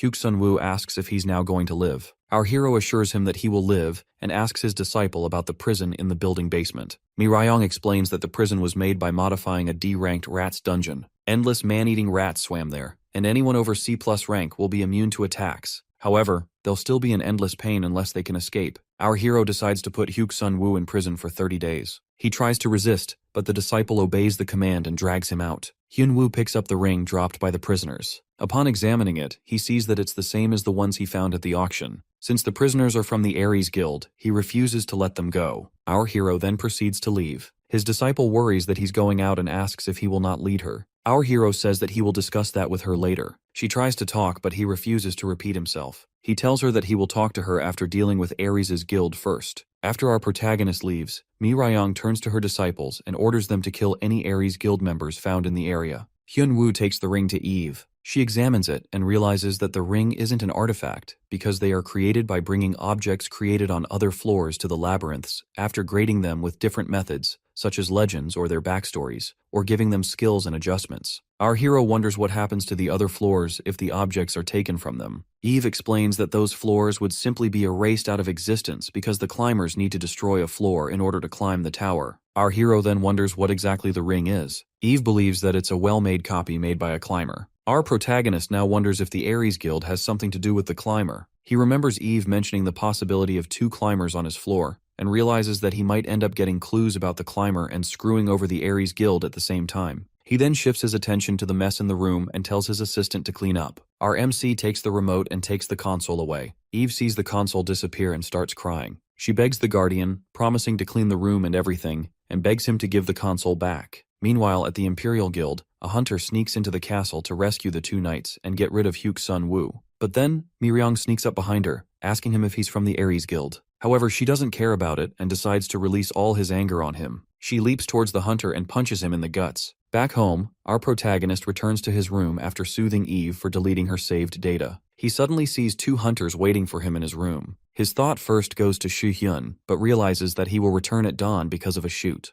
The hunters tell him to not worry about his friends, but our hero tells them that they didn't have to come because he was going to visit them. Suddenly, the window breaks and our hero jumps out of it. The XS rank hunter throws his spear at our protagonist, but he grabs it. He tries to throw it away, but it suddenly disappears, shocking him. Suddenly, the hunter jumps from behind and attacks our hero from above. Hyun-woo checks the spear's stats and realizes it has the ability to teleport back to its owner. Suddenly, the papers start to fly in and trap our hero inside. He looks up and sees an ex-mage class, the highest-ranked hunter, fly in. The hunters are surprised to see our hero still smile. They jump to attack him, thinking he's just bluffing about his bravery. RMC is impressed by their speeds, but he's still faster than them. They attack with the spear, but he dodges it effortlessly. He takes his turn to swing a punch and throws the hunter away. The hunters use a smoke cloud to cover our hero, and another one sneaks up on him from behind. The attacker successfully lands a blow, throwing our hero into a corner. Our hero decides to use his incomplete ability. The hunters are shocked to see him disappear, but then suddenly, he teleports behind them and punches them into the ground. Hyun-woo used his distortion conversion ability to quickly move in an instant. However, his opponent gets back up. Our MC laughs at his opponent, but he had used his ability too quickly, and now his veins get tangled. Suddenly, a hunter attacks from behind, but our hero dodges it. However, another one attacks from the front. One explodes his mana spears to disrupt Hyun-woo's movement, while the other one sticks with him to stop him from approaching the one shooting spears. Our hero is impressed by his attacker's combination. However, his distortion skill still needs time. The hunter runs towards Hyun-woo, but seeing him stand relaxing makes him think it's a trap. He continues with his movement with the intention to stab our hero. As he lands the blow, dust covers the air. The hunter thinks he has succeeded, but then our hero grabs him from behind and tells his opponent about his durability. He smashes the hunter into the ground to give him a roller coaster ride. Shi-hyun returns only to find his home destroyed. He worries about cleaning up. Right then, Seo-yeon walks in, who's also surprised by the mess. However, she reassures her friend that the Hunter Association will pay for the compensations, and there weren't any casualties. Shi-hyun then gives her his phone to watch the footage. The video shows our hero throwing the hunters in the air and dropping them on the apartments. Seo-yeon is shocked to see the video but still feels relieved that the people didn't react negatively. However, Shi-hyun reminds her of the time our MC passed all the questions to him, and because of that, his phone has been buzzing endlessly, forcing him to change his number again.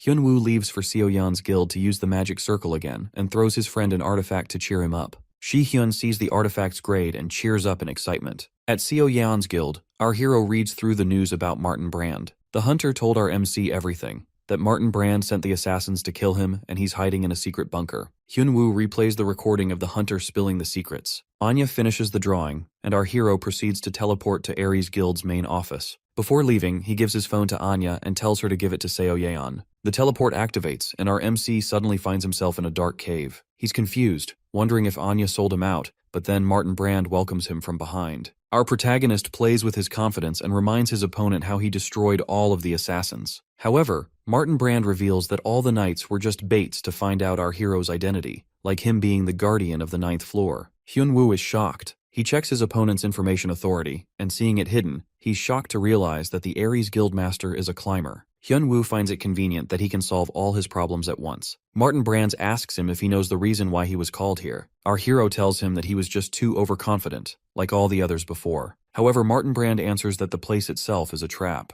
Our MC jumps to attack his opponent. An explosion goes off, but to his surprise, the barrier stops the blow. Martin reveals that this barrier is different from the lowly magic. Another explosion goes off, pushing our hero away. As he looks up, Hyun-woo sees all the weapons hovering over him. The climber introduces himself once again as someone who studies reason and yearns for the essentials. To those without power, he was the holy object, and to those with power, he became their evil and defeat. To some, he was a guardian who gave them powers they did not have, but to others, he was a baseless destroyer. He was called Faker. The climber takes all the weapons and rains them down on our MC. Although Hyun-woo dodges the attacks, he fails to close the distance because of them, so he decides to use distortion conversion and disappears. However, with Faker's barrier, a half-cooked attack would just be wasteful. So our protagonist decides to start from his full blows. He wants to use the Asura neutralizing strike, but it would take time. So, he decides to use something else. He closes in the distance and lands his extreme overlord's divine kick. The barrier shatters, shocking his opponent. He decides to use the kick once more. However, to our hero's surprise, the kick fails, and Faker grabs his leg. Faker is amazed by so much mana exerted in an instant. He swings a punch and throws our hero to the other end. Hyun-woo is confused, realizing that he can't draw mana. Faker reveals that the room is in a mana freeze state because he had been watching our hero for a while, searching for the guardian of this floor. Faker starts explaining how he found out through our hero's battle with the knights that he requires mana to use his skills. Our hero doesn't take Faker's explanations seriously and ignores them because the mana restrictions apply to him as well. However, Faker can still use his artifacts. He throws the artifacts at our hero. Hyun-woo tries to escape but realizes that he can't use his distortion conversion. One of the artifacts hits him in the shoulder, and his opponent warns him against his S+ grade artifacts. Our protagonist starts looking for an exit. He observes his opponent closely for anything freezing the mana and suddenly spots the spear in his hand. The spear is covered by a barrier, but the barrier is not strong enough to keep our protagonist out. He takes a leap. The artifacts rain down, causing him to step back. Hyun-woo then rushes towards his opponents and suddenly decides to use something he read in the morning. He decides to use his heavenly lighting god kick without any mana available. As the kick lands, it breaks through the barrier, exposing Hyun-woo's opponent to attacks. He then takes a swing and disarms the Faker from the mana-freezing artifact. Faker is amazed to see our hero break through the barrier and decides to match up his skills. He draws out his holy sword of Hero Askaran with the ability to borrow a skill from other weapons. It's myth. The hero always fights with his comrades, gives the wielder a special ability. Suddenly, Faker gains countless abilities. Faker rushes towards his opponent. Our hero fails to evade the attack and takes one to the shoulder. The mana freeze becomes a problem as Faker lands continuous blows against our protagonist. To end it all, the climber draws out his original weapon, the giant word Gigantomachia. He lands his final blows and a blinding light takes over. As the flash clears, Faker is shocked to see our hero standing alive. The climber is impressed by his opponent's endurance, but he's still confident that Hyun-woo has no time left, so he asks our hero for his final words. Our hero asks the climber why he's trying to kill him. Faker answers that it's easier to make the floor extinct if he kills the guardian. The climbers destroy through floors to sit on the throne. Our hero is confused, not knowing what it means. Faker decides to end it. Our hero knows that the high-grade artifact will land a critical attack now. Suddenly he starts smiling. The climber thinks his opponent has gone crazy at the shock of his inevitable death. However, Hyun-woo didn't buy time for nothing. He decides to use his authority. Faker is shocked because the mana freeze is still not over. But then he realizes it's not Hyun-woo's mana. As our hero gathers his mana, he thanks his opponent for revealing his fighting style and releases all his energy. The blinding light takes over, and suddenly, our hero teleports to Eve's room. Faker starts panicking as he fails to detect our hero's movement coordinates. Suddenly, he sees the mana thread that connects coordinates. Seeing the thread not disappear, he realizes that his opponent is hiding in another dimension. Faker starts feeling proud of himself for seeing through the trick and decides that it's the end for his opponent. Meanwhile, Eve's room is transformed into the tower's first floor. Our protagonist's wounds have healed a little, but it's still serious. With no healing potion, Eve knows that a mana-freezing climber is bad news, and our hero only has 20 minutes left in the room. Right then, our hero announces that he has finished training and he should go now. Eve worries that he might get hurt again, but our hero assures her that this time will be different.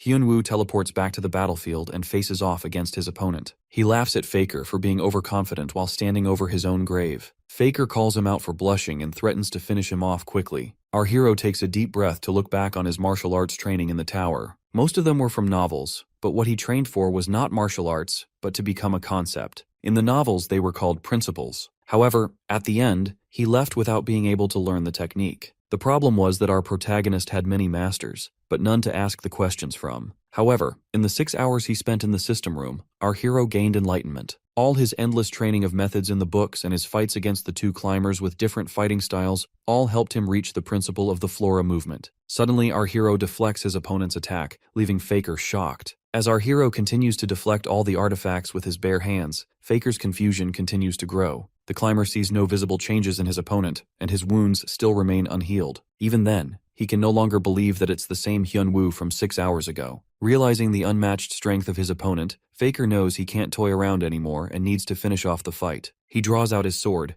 thinking that our hero won't be able to deflect, but Hyun-woo dodges the sword with his arm. He swings a punch and throws the climber away with his overlord fist. He then jumps on top of his opponent and tries to land another blow. However, Faker suddenly gets up and stands back on his feet. He grows angry, and our hero feels a strange energy. He thinks it's the mana at first, but then realizes that it's an artifact. Faker's Gigantomachia sword has the ability to bring out the stats of other weapons. He pulls out his giant sword, thinking his opponent will be scared, but our hero sees a child in him. The climber can't withstand the sword's power, which means he only has one strike to land. As he lands the sword with all his might, our hero just lifts his hand up and holds the sword back. Faker is confused to see his land stop mid-air. As he takes a look, he's shocked to see our hero lift up the sword with just one hand. Our hero leaps forward and returns all his opponent's might back to him. With his first stance of the Flora movement, he lands his final blow, destroying his opponent. Suddenly, the system notifies our protagonist that he has taken down the hidden climber. Hyun-woo notices a bag and picks it up. The bag is Faker's subspace to store items. He picks up the giant sword and stores it in the subspace.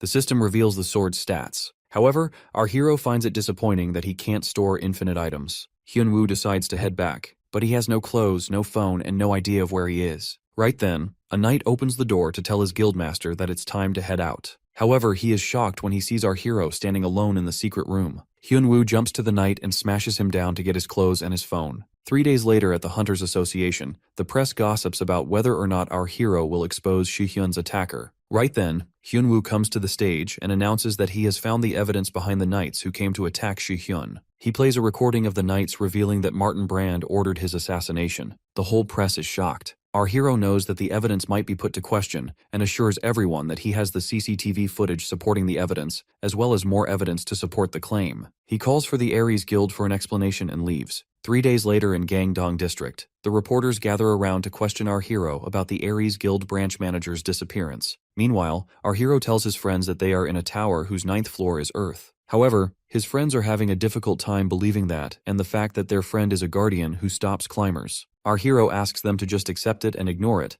but he understands their shock and disbelief. Shi-hyun now understands why he went around stopping crevasses, and Seo-yeon wonders if he went to stop the climbers this time too. Hyun-woo answers them that he went to mess up the Aries Guild, but their guildmaster turned out to be a climber, so he caught 2 birds at once. The crowd noise starts to annoy our hero. Shi-hyun offers to talk to them because his friend is still injured, but Hyun-woo prefers to go himself. Our protagonist walks out, and as he opens his eyes, he's shocked to see his disciple bow before him. Our hero wonders why she's here all of a sudden, but his friends are even more shocked as Mi Ryong and her guards kneel before him. Mi Ryong tells her master that she prepared the personal guards for him, but he orders her to get rid of them. Seok Won Hyung recognizes that Mi Ryong is the Imperial Dragon, the guild master of the Imperial Guild. Our protagonist is shocked to learn that his disciple is in 5th place among the S-rankers in the world. When Hyun-woo taught Mi Ryong, he was just drowned in his concepts and thought he didn't teach them anything useful, and now he doesn't know how she got so strong. Suddenly, Mi Ryong bows her head before her master and starts apologizing. She starts crying about being unworthy and calling her master the sky. Hyun-woo yells at her to stop and hits her on the head when she doesn't listen. He starts getting frustrated. Shi-hyun calls him and then Mi Ryong, but she fires up in anger. He then asks them about their relationship,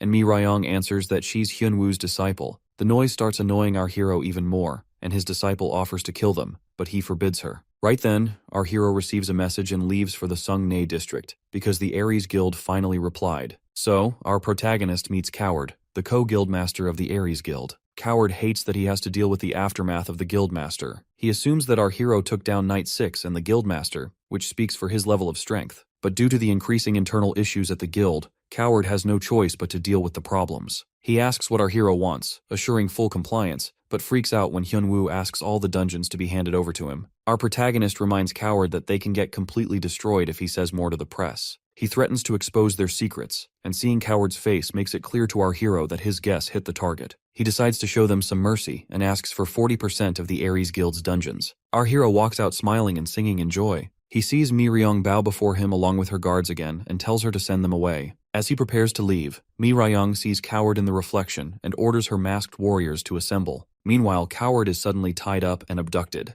As he opens his eyes, he sees the Imperial Guild's immediate unit standing before him. The guards tell him that he is the reason behind his kidnapping and threaten him if he ever tries to make our hero angry again. In the system room, Eve cries for being left in the cold tower. She couldn't even reach out to the Guardian because she can't call him for the next 5 days if a Guardian enters the system room. Our hero then asks her about the upgrades. Eve asks him to open the system screen, and our hero finds his agility increased. Other than that, Hyun-woo now has an upgraded personality display showing everyone's personality with an easy-to-understand display. However, for more upgrades, he has to rise above the mid-level authority. Our hero grows frustrated at the slow progress, and Eve suggests that maybe the climbers can answer his questions. She explains that there are climbers who climb the tower again after reaching its peak. Hyun-woo feels excited that those climbers might have some information about the tower. He remembers Faker talking about the throne, but our hero has no idea what that means, so he has to interrogate the reclimbers if he meets one. He then prepares to leave, but Eve asks him to give her a PlayStation before leaving. Meanwhile in Gyeonggi-do, Hanam State, our hero is shocked to see her disciple build a mansion for him. He asks her how much money she put into the house, but Mi Rae-young tells him it's nothing.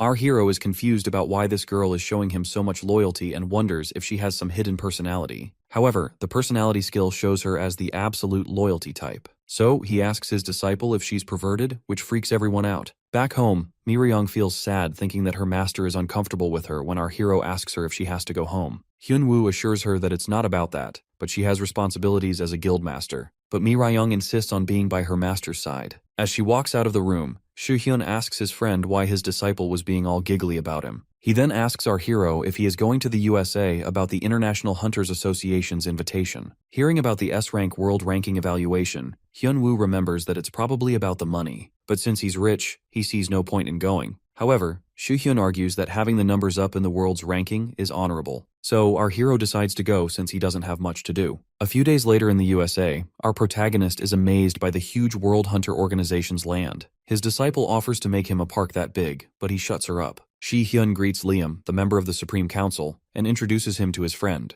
Liam greets our hero, but when he extends his hand forward to his disciple, he's met with intense stares. Liam tells Shi-hyun that he's a fan of our hero's performance and asks if he has come to measure his ranking. With Hyun-woo's affirmation, he proceeds to lead them to the evaluation. Liam opens the door to the evaluation room where the S-rank hunters are ranked. He then points towards the orb that compares a hunter against other hunters to rank them. However, our hero was looking forward to a test of skills. He proceeds with the evaluation, and as he places his hand on the orb, the results freeze him in shock. Seo-yeon says goodbye to her hunters, and as she leaves, she thinks about how the monsters seem stronger and smarter than before. She quickly shakes off the feeling of overthinking, and as she reads the news on the phone about the third-ranked joining the event, she worries that our hero will cause trouble again. A few days ago, Soo-hyun and Seo-yeon had a meeting to postpone the Labyrinth expedition by 2 weeks. Shi-hyun argues that Won-hyun was okay with it as well, and they need a break. Seo-yeon asks her friend if he's going with Hyun-woo and proceeds to end the meeting. However, before she leaves, Soo-hyun shockingly asks about suggestions on what gift to give to a girl. Meanwhile, at the Ares Guild, Coward thinks about the guild's tanking share prices and Martin's artifacts disappearing. He bursts into anger thinking about his biggest problem, Hyun-woo. The door opens, and Coward gets annoyed, but then he sees Mason from the High Council walk in. Mason explains that he's here because he had a good relationship with Martin Brand. He takes a look around, and seeing the mess makes the situation at the guild clear. He offers to help Coward because he feels his friend would be upset when he returns to find his guild collapsed. All he asks is for Coward to follow his orders. On the other hand, Hyun-woo stares at the screen and gets angry seeing it fail to rank him. Liam is embarrassed seeing his system fail. Shi-hyun proceeds to try and finds his rank dropped to 172. Liam is confused seeing this problem for the first time ever. Right then, Mi Rae-young walks in boasting about her master being the #1 and the sky. Hyun-woo feels upset that he came all the way for nothing, but Liam tries to calm him down by telling him about the anniversary food. Our hero enjoys the delicious food while his disciple notes down everything he likes. Suddenly, the third-ranked Tank Track Rock walks in. Our protagonist gets annoyed at the hunter's noisy talk. Shi-hyun warns his friend to not mess with this hunter because he's famously on the bad side. Shi-hyun explains that Tank misuses his power to do illegal business openly. He's supposed to be classified as a murderer hunter, but there's no official record for his killings. Right then,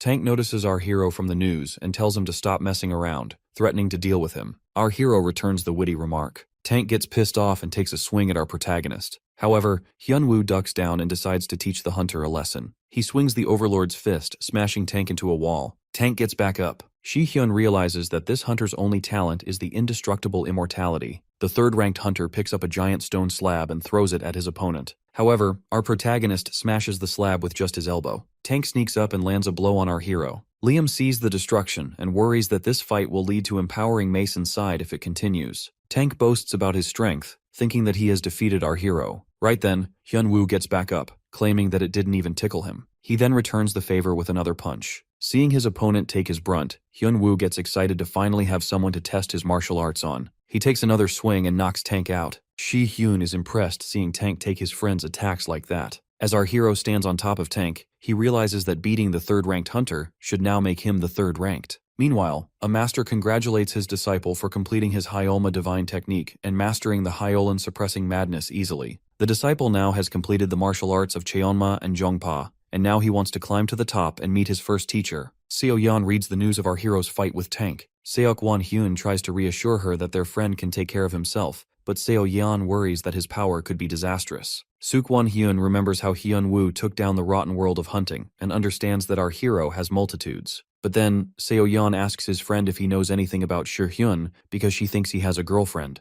Meanwhile, Shi-hyun checks the gift he bought and suddenly hides it when our hero notices something. Liam walks right in, and Shi-hyun apologizes for the destruction. After the fight, the banquet was cancelled, and the relief squad took Tank away. Our protagonist got the spotlight, and Liam convinced him to stay at the hotel. Liam asks to have a talk with our hero. Hyun-woo agrees and tells his disciple to stay back. However, seeing Liam steal away her master makes her hostile towards him. Mi Ryong silently walks around the room and sits down quietly. Shi-hyun wishes to get closer to her, but seeing her quiet makes him realize that it's unlikely. Seeing her joyful around Hyun-woo made him think that she was sociable. Shi-hyun tries to make a conversation and thinks about what Mi Ryong would love to talk about, so he asks her how she and Hyun-woo met. The Imperial Dragon agrees to tell him, but only if he tells her what her master likes. Shi-hyun starts thinking about what his friends like. Hyun-woo loved food when he first got out, but Shi-hyun then tells her that he likes money. Mi Ryong tells Shi-hyun they'll talk later and walks out, leaving him confused. Meanwhile, Liam and our protagonist sit down to talk. Liam tries to drag the conversation with small talk, but our hero rushes to the main topic. Liam explains that Mason, a top member of the association, receives his support from the US government and top-ranked hunters like numbers 1, 3, and 6. Seeing Mason slowly make moves, Liam asks our hero to be on their side. Hyun-woo returns to his friend and asks him about a bag full of gifts. Shi-hyun tries to make excuses that it's a souvenir, but our protagonist knows they're a gift. Shi-hyun then asks what Liam wanted to talk about, and all our hero tells him is that Liam told him he didn't have to do anything. Shi-hyun is left surprised seeing Liam just casually meet his friend, but he also knows that his friend has a 5th-ranked hunter as his disciple, and he has fought the Ares Guild, so his presence alone makes him a weapon. Shi-hyun knows that if there was a rumor of our hero siding with Liam, not even Mason would be able to look down on him. So, our hero contributes to their politics whether he wants it or not. He then asks about Liam's offer, and our hero excitedly tells him that Liam allowed him to use teleportation whenever he wants. Shi-hyun finds it strange that Liam just offered that, but our protagonist tells him Liam even invited him to attend the Top 50 banquet in 2 weeks and told him he can use teleportation. At the Ares Guild's main office, Coward informs Mason that the dispute has been resolved and thanks him for his help. But deep down, he wonders what the intention is behind Mason's help. For Mason, the Martin story was just an excuse. But Coward refuses to let his doubt ruin everything again and decides to protect what he can now. Mason knows that Coward has some questions. He pulls something out of his pockets and hands it over to Coward. He asks Coward to do as he says, and he can tell him how to control the guild members. Meanwhile, at the hospital in Washington, Tank struggles in pain. As he wakes up, he sees Mason standing before him. He starts screaming about Hyun-woo and how he could make his impenetrable body hurt. Tank believes that our hero used a technique similar to Mushin's. Right then, Mushin walks in, surprising both Mason and Tank. He tells Mason that he is prepared for everything, and now it's their turn. 2 weeks later, Liam looks out the window, waiting for our protagonist to come. However, Eden, the Grand Swordmaster, believes that Hyun-woo probably isn't interested, and Riley says he could have at least sent a note. Liam knows our hero is built differently, and he must have thought this entry was necessary. Liam walks out of the room. Eden and Riley see the politicians constantly engage in conversations.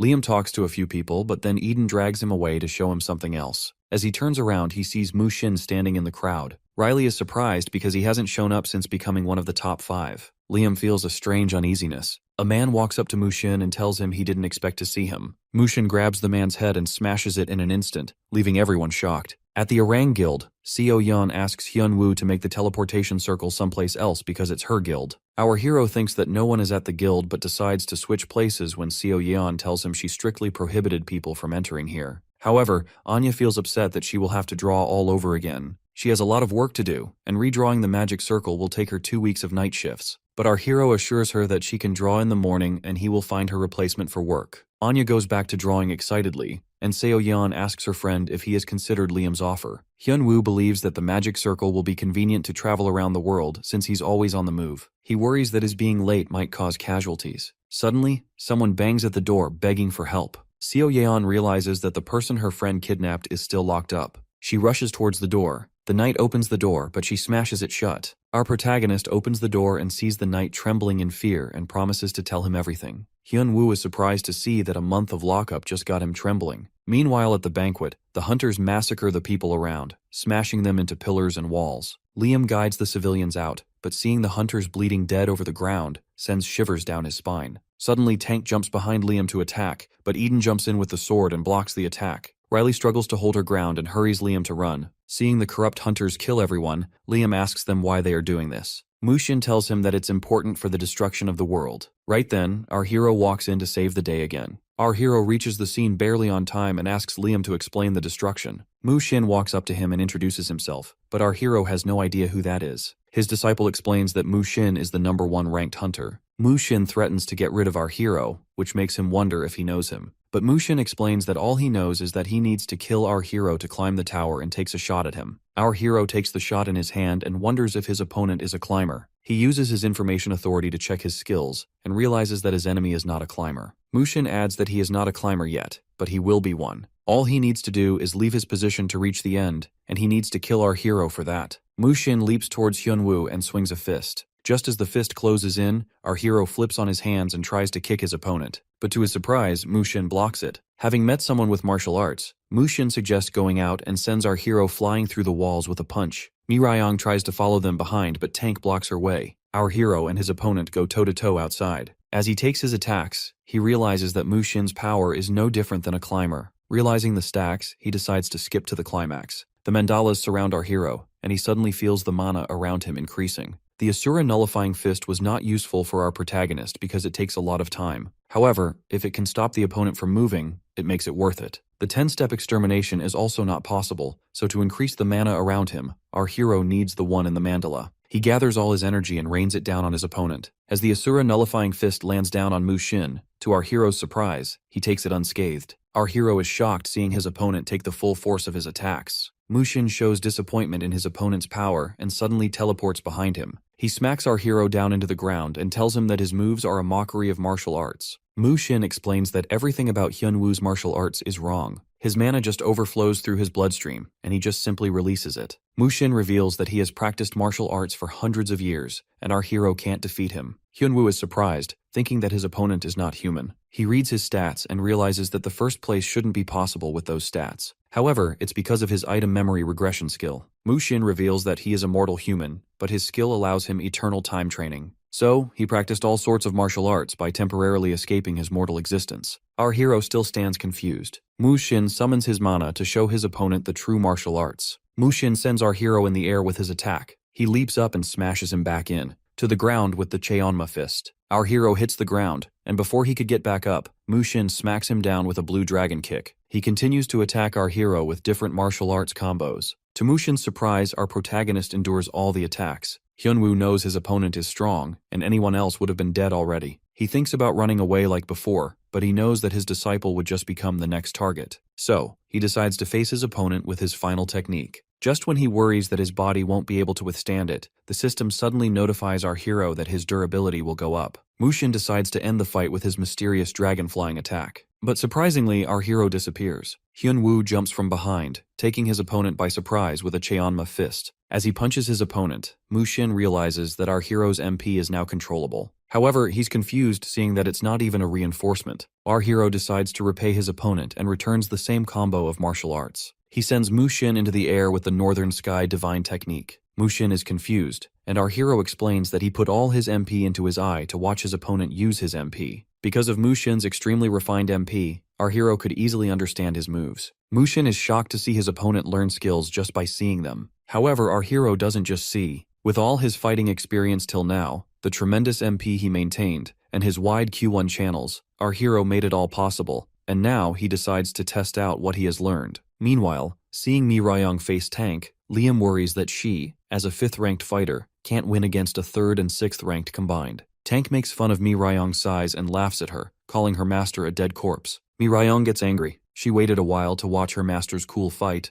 but now she has to fight. Knowing that keeping her opponents alive will make them a threat to her master, she decides to kill them. The energy flows through her body, and she smashes the 6th-ranked hunter's head into the ground with just a kick. Tank starts trembling in fear, seeing the girl stare them dead in the eye. Mi Ryong turns to Tank and tells him that he should die in the most painful way possible for committing too many sins. On the other hand, our hero and his opponent continue to exchange blows. Our protagonist throws Mu Xin into the ground. Seeing his opponent get better at fighting, Mu Xin thinks it's a talent. He's confused because mortals can't do what our hero is doing because only those who truly master the martial arts can do it. Mu Xin decides to use all his power. The energy flows through his body, and suddenly, he transforms into the descendant of a demon god. Our hero is shocked seeing his opponent transform into a demonic figure. Mu Xin claims that our hero can't do anything like this, but he hasn't seen our hero yet. Hyun-woo reminds him that he's not the only one with the expert martial arts skill. He remembers the martial arts skill Cheonma showed him to win. However, back then, our hero wasn't able to copy it, but now he understands the principles of martial arts. As the energy flows through our hero's body, his opponent is left shocked seeing the form of the god of thunder. Meanwhile, Mi Ryong stands on top of Tank, who is annoyed that his skills keep disappointing him in front of everything. Mi Ryong smashes his head down and tells him that the skills don't matter. It's the martial arts that count. Hyun-woo and Mu Xin continue to exchange blows, but after a few blows, our hero can feel his body falling apart. Mu Xin knows he can't win like this. Our hero realizes that something is wrong with his Thunder God technique because it's consuming too much mana and his body is about to give out. Mu Xin feels his opponent is stronger than ever. Hyun-woo faces his enemy, realizing he can't waste any time. As he tries to do something, Hyun-woo notices the death spirit creeping towards him. He confronts his opponent hesitantly for using the clump of mana instead of martial arts. However, Mu Xin doesn't think his opponent can handle this mana flow. He uses his demon god extermination and releases all the mana out, thinking that his opponent won't be able to take it. But to his shock, our hero blocks the death spirit with thunder. Our hero now decides to teach his enemy some tricks. With a more improved technique, he releases the thunder god's second coming. The mana rains down on Mu Xin, and the system notifies our hero that he has defeated Mu Xin, who was on the reverse list to climb. The system increases our hero's information authority from low to medium and invites him to the system in 3 days' time. Withered from the battle, our protagonist takes a breath. He suddenly notices something on the ground, and when he picks it up, he sees that it's Ok Cheon's origin. The system reveals that the artifact is Ok Cheon's training secret. He followed a master to become a climber, and with his help, he was able to learn several martial arts in the artifact. As the only one on the list, Mu Xin has to gain the power of the labyrinth to use his ability. Our hero is confused, not knowing what the reserve list or the stone means. Suddenly, Mi Ryong rushes towards her master, and our hero finally takes a sigh of relief after his victory, while a camera watches him from a distance. Meanwhile, the creator is impressed to see the hidden climber and the newly born reserve be defeated by our hero. He believes that creatures evolve only when there's a crisis, when they struggle to survive. Their growth begins when they try to survive, and the creator believes that our hero is the crisis for the climbers. The creator wonders if our hero has ever met the highest-ranked climber. His assistant answers that the one on the reserved list was almost considered his match, but he too ended up dead before becoming a climber. The assistant doesn't think the Guardian will ever get to meet the highest-ranked climber because the old constellation gods are evading the 8th floor. The creator agrees, but he also believes that it means our hero will also meet his end soon. A day after the banquet, the whole world is in shock. News channels and social media are filled with clips from the event, showing how the top hunters' gathering turned into a scene of chaos. Reports spread that most of the strongest hunters were wiped out, and only a few survived, many of them too injured to continue their careers. Everywhere, people talk about the incident, and some admire the strength of the survivor who came out on top, calling him a hero and praising his unmatched power. The hero's name is seen across news headlines and billboards worldwide, making him the center of attention. While everyone seems amazed, the truth about what really happened is being covered up, and the media is shaping the story to keep the public calm. With so many powerful figures gone, the world's balance feels shaken, even if few are willing to admit it aloud. To distract the public from fear and confusion, the media turned Kim Hyun-woo into a global sensation, portraying him as a hero after the devastating incident. Within the Guardian Guild, everyone quietly accepted this manipulation, knowing that if the truth reached the protagonist, he wouldn't be pleased. So, no one said anything, keeping the truth buried beneath the praise. Meanwhile, in America, Hanarin visits Hyun-woo at the hospital and checks on his condition, asking if he's all right. to which our guy, who is still covered in bandages, replies casually, saying that he's fine and that winning the fight was enough for him. Naren was clearly worried. Also, Soo-hyun had expressed concern earlier and told him she'd handle the hospital paperwork. Left alone, Hyung feels the pain from the battle. Despite the healing he received, the after effects are strong enough to leave him uneasy. Plus, he admits to himself that an ordinary person would have been completely destroyed by such damage. Thinking back on the fight, he realizes how much he still doesn't understand about the enemy's technique. The idea of training again crosses his mind, perhaps returning to self-study through books or learning from someone. Then, an idea hits him that might help him grow stronger than before. 2 days later, inside Arb's space, Eve examines a mysterious object and wonders if it's the Akcheon source that once belonged to someone named Mu Shin, to which our guy confirms that it's called a labyrinth stone and instructs her to find a way to destroy it. Eve immediately begins her search and soon discovers a related clue. Further, she explains that the answer might lie inside a labyrinth dungeon, and the stone could be connected to a monster's mana core or something else entirely. But the clue indicates that a climber must clear the dungeon to move to the next floor. Hearing this, our hero decides to investigate further. Before heading out, he asks Eve if he has gained any new skills, to which she opens his status window, showing his updated information that Hyung is 24 years old and currently in very good condition. Most of his stats, including strength, agility, and stamina, have improved, and a new ability called psychology has also appeared. Curious, Hyung asks how it works, to which Eve explains that this ability allows him to read another person's thoughts twice a day, but only if he already has permission to access their information. Hyung notes that it won't be very useful on other climbers but still considers it a decent upgrade, and Eve adds that his notification skill can now almost perfectly detect the exact time and location of other climbers. Just as she's about to mention something else, the hero notices what looks like a game console in her hands. When he questions her, Eve defensively claims she doesn't just play games, even though that's what she's often seen doing, and insists that this time it's different and says she recently discovered something important. Miryung rushes into the hospital, repeating his master's name and checking on Hyung's condition, to which our guy reassures him, saying it's nothing serious, though Miryung still worries his recovery isn't complete and asks about healers and artifacts and vows to protect him if any harm comes. When our guy asks about Seo Yeon, Miryung explains she already left through a magic circle to handle paperwork and also warns that people are waiting downstairs, which Hyung realizes are reporters, and instead of avoiding them, he decides to hold a press conference immediately. As he steps outside, reporters crowd him from all sides, shouting questions and calling his name.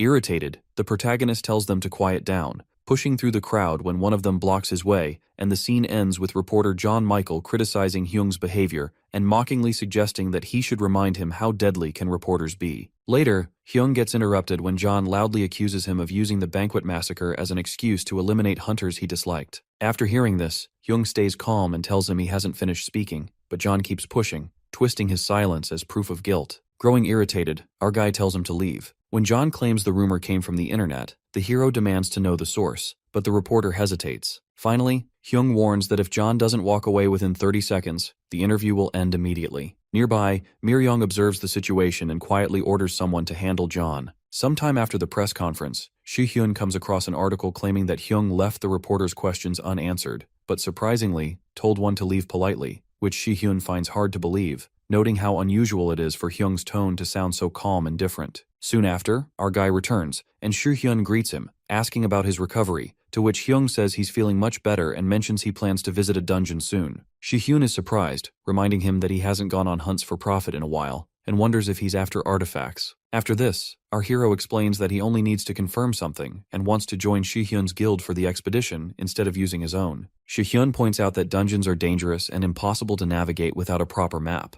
agreeing that it's safer to go together. They decide to depart the following week, with Soo-hyun promising to share the location beforehand. While speaking, Hyung gently pats Miryung's head, causing her face to turn bright red. After seeing her, the protagonist then asks about another person's well-being. While reflecting on the past, Hyung recalls the time he was trapped inside the tutorial tower. During that period, he once tried to take on a disciple, and then quietly disappear, but the plan failed. After that, he gave up the hermit lifestyle. Later, a young girl approached him, asking to become his disciple. Since she was going through a childish phase where she wanted to stand out, he didn't teach her any deep martial arts, only basic training to help her grow stronger. He assumes she must be doing fine since there's been no troubling news about her. Shi-hyun notices Hyung lost in thought again, and shifts his attention to a new article, and it reports that John Michael, the reporter who caused chaos during the press conference, has gone missing after resigning from his position, to which Shi-hyun recognizes him as the same man who had provoked Hyung earlier. Reading the news, Shi-hyun feels uneasy and realizes that the disappearance doesn't fit Hyung's usual way of handling things. Still, he silently notes to treat the hero more kindly from now on. At Ares' Korean branch, the hero arrives to confront Hyuk Sun-woo. Sun-woo is already anxious because his company is on the verge of losing 40% of its shares to Hyung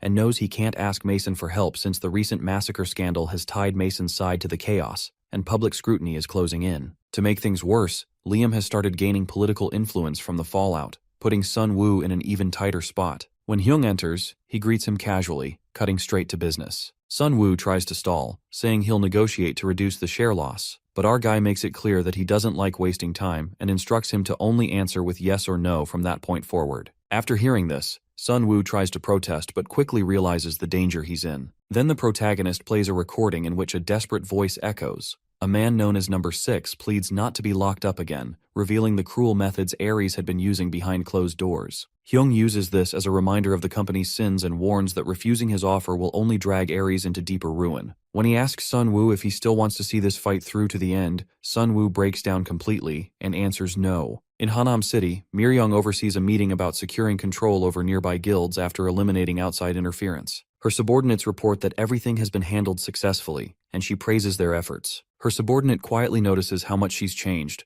Once expressionless and reserved, she now smiles openly, showing a softer side that surprises everyone. When she asks about the missing reporter, her men admit there was unexpected interference, and further explain that while tracking him, he was already gone, clearly abducted by someone else, and the only clue left behind was a mysterious symbol stamped onto a desk, almost as if the culprit wanted Mir-young to see it. Finding this suspicious, she instructs them to investigate the mark further. Before dismissing them, one of her subordinates nervously asks how long she plans to stay away from her position, to which Mir-young replies that when her master departs for China, she will accompany him and leave the guild's management in his hands. The subordinate is stunned because Mir-young, known for her cold distrust, has finally acknowledged and entrusted someone. Deep down, she thinks about her master and starts to blush. In Cheonho-dong, the hero refers to staying at his own place instead of moving into the one Mir-young arranged, saying it feels more natural to him. When Shi-hyun visits, he checks how Hyung's deal with the Ares Guild went, to which our hero explains that it went as planned, and that the Ares situation will be wrapped up within 2 weeks,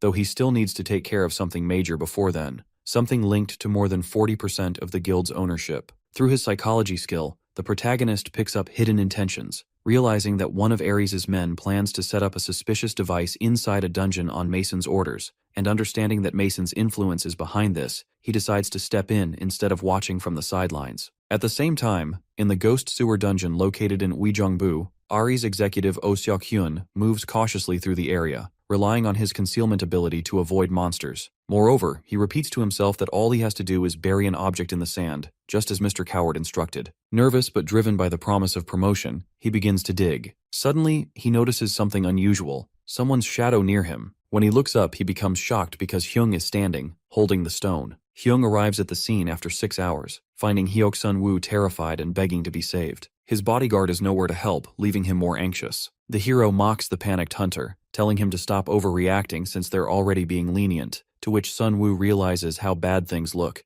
thinking Hyung appears to be the villain from the outside. Later, he grows more anxious, wondering how our guy managed to uncover everything. The protagonist senses his thoughts and remarks that since Sun-woo knows he's doomed, he should start asking for forgiveness. Seeing Sun-woo's frozen reaction, Hyung decides to explain how he found out, revealing a stone linked to their method and exposing that every member of Sun-woo's guild used the same technique. Then, without hesitation, our hero orders him to spill everything he knows. Moreover, he lifts the stone and threatens what it feels like to crush someone's skull if Sun-woo doesn't talk immediately. Sometime earlier at the Ares Guild, Sun-woo had been ordered to plant an unknown device in the dungeon Hyung was about to claim. Curious, he asked what it was, to which Mason explained it was a detonator. Further, he went on to describe a monster wave, a disaster from the early days of dungeon exploration, when unfinished dungeons released monsters into the world due to poor management. Plus, Mason's goal was to artificially trigger such an outbreak, framing the hero for negligence so the world would turn against him and Ares could seize the dungeon. Mason even promised Sun-woo insight on controlling a guild if things went smoothly. Back in the present, Sun-woo finishes explaining everything, to which Mir-young finds it strange, pointing out that during that time, Mason and our hero had no connection, so there was no reason for Mason to go to such lengths unless Sun-woo was lying. Panicked, Sun Woo insists he's telling the truth and admits he also found it suspicious back then, but our guy quietly pieces it together, realizing Mason's supposed assistance had been part of a hidden scheme all along. Mason sits in Washington and thinks over how the plan fell apart. He and his allies used the Hasbound Guild to take control of many dungeons and recruited hunters like Mu Xin to set off a chain of disasters. The original idea was to place a detonator in an Ares dungeon and have a simultaneous massacre so the 9th floor would be destroyed. Everything was ready except the final step, but Mu Xin failed. After Kim Hyun-woo escaped the tower and began fighting the climbers, one by one those threats were eliminated, including Hasbound's forces. Mason admits he underestimated our hero and also misjudged how useful Ares' assistant would be. Even though many pieces of the scheme still exist, the key players were stopped when Mu Xin fell to the Guardian. Mason realizes his original plan failed but stays calm, revealing a backup involving a hidden organization he built. Additionally, he admits that after finding Mu Xin, he became too focused on him, fearing his plan might collapse if left unchecked. However, upon rechecking, he discovered Mu Xin had grown immensely powerful on his own, which secretly excites him. After that, Hyung appears and shocks Mason. Before this moment, Eve had already investigated Mason's past, discovering that before the first crevasse, there was no record of Mason existing. Moreover, he suddenly appeared afterward, involved in several suspicious activities, and was closely connected to Mu Xin. From this, the hero concludes that Mason might be a climber who stayed behind on the 9th floor and could be the one who told Mu Xin the truth about the world,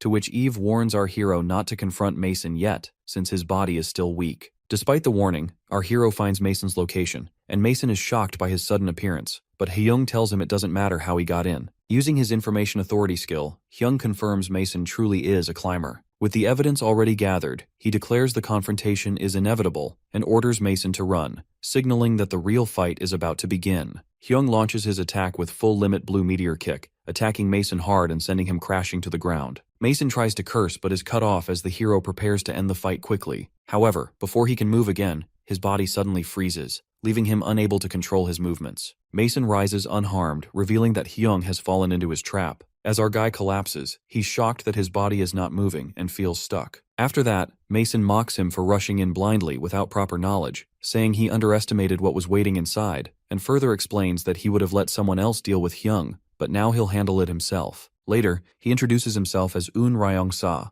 the voice of the people, and reveals that the place Hyung entered is a limited area, a space he has been perfecting for years. Within it, Mason holds complete control, and no matter how strong our hero may be outside, he cannot win here. After hearing this, Hyung quickly realizes that Mason's power only functions inside this domain, confirming that this advantage is the key to Mason's confidence. The protagonist reflects that Mason is the only guardian he could never defeat. Within his limited area, Eun Ryong's abilities are nearly flawless, yet outside this zone, his strength greatly weakens. Plus, the domain's reach extends only about 200 meters, but luck is on Mason's side, as our guy has willingly stepped into it. Confident of victory, Mason pushes Hyung back and taunts him to share any final words. The hero asks how many climbers exist, to which Mason finds the question pointless, mocking him for wasting breath before death, and refuses to give a clear answer, explaining that new climbers continue to appear constantly, and even he doesn't know the exact number. Hyung then asks a final question about reclimbers, to which Mason explains that these beings are those who once ascended to the level of constellations, but fell from grace. Having lost their divine authority, they now attempt to regain it by climbing the tower again.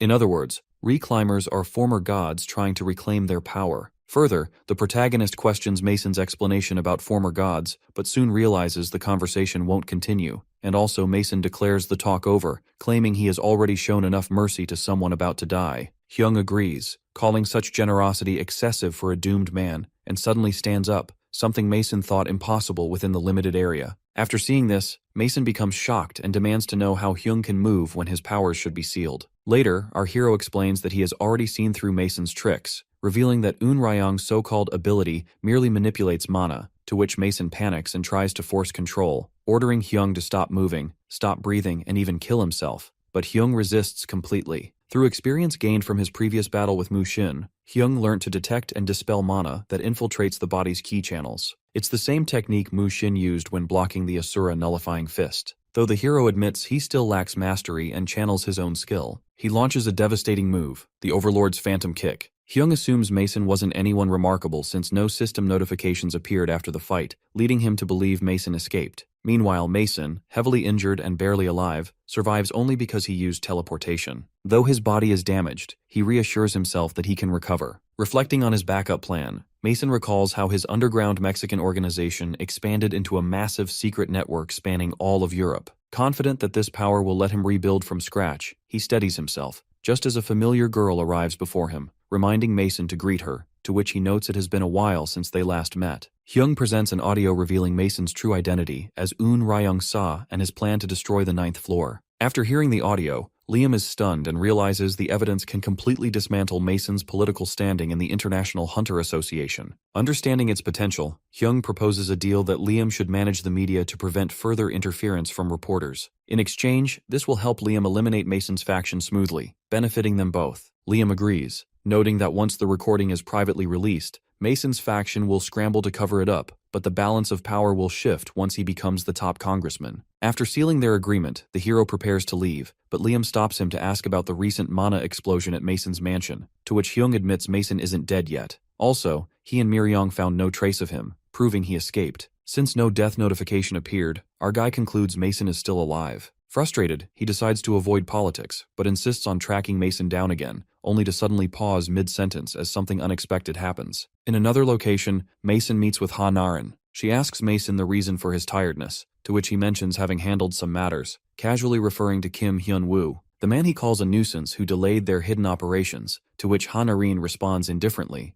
prompting Mason to reassure her that their growing organization, built under her assistance, can still take control of the world easily. However, she remarks that she pities him for not realizing the truth. Before Mason can react, she strikes him, driving her sword into his chest. Shocked and in pain, Mason calls for his men, but none move. Later, he demands to know why she betrayed him, to which Ha Narin coldly explains that betrayal would imply they were allies, which they never were, and admits she once accepted his financial help to strengthen her plans, but killing him wasn't her intention back then. Over time, she realized his words and actions meant nothing, accusing him of lacking conscience and claiming she never built the organization Illuminati for someone like him. Mason insists Ha Narin is mistaken and that he's the true leader of the Illuminati, and tells him that the real leader was chosen long ago and that the organization was never his. It was created as a gift for someone else. As Mason stares at her in disbelief, she explains that he's dying because he tried to harm her master, revealing that her loyalty was never to him. When she orders his removal, Mason suddenly vanishes, leaving her stunned by his escape.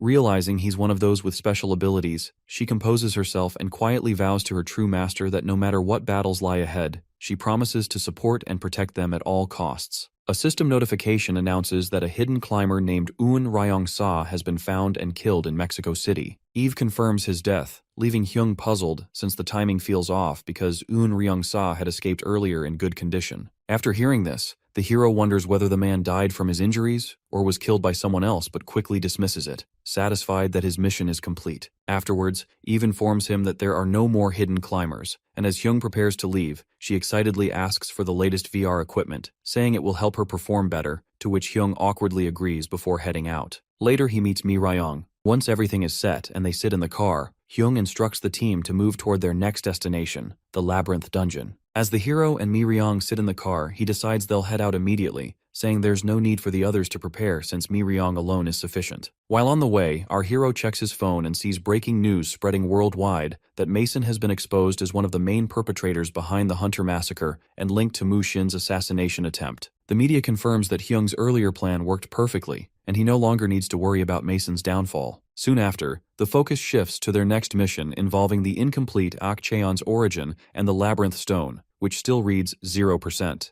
Afterwards, our guy and Mi Ryong enter the dungeon, where they're immediately gathered by enemies. Though Mi Ryong offers to handle them, Hyung confidently takes control and unleashes his overwhelming strength, clearing the monsters. Their teammates, including Sukwon Hyung, Seoyeon, and Shi-hyung, become stunned. Even though they're strong enough to fight off such enemies together, the effortless way our hero handles the situation shows just how far above them he truly stands. The porter thanks Shi-hyun for letting him join as a porter, while the group's live broadcast from the dungeon gains massive attention online. Viewers flood the chat, praising Hyung's strength and joking that he deserves the title of God of War or God of Smarts. Indeed, donations pour in as the audience watches his every move in excitement. Meanwhile, the hero notes that their progress has been smooth, and the Labyrinth Stone gauge has reached full capacity after clearing enough monsters. Moreover, he wonders why Levin had seemed so concerned earlier since the task turned out to be simple. Suddenly, Shi-hyun points out that they've only reached the 14th floor and worries about Hyung going further without a map. to which the protagonist brushes off the concern and teasingly asks Mi Ryong, his disciple, if she can read a map,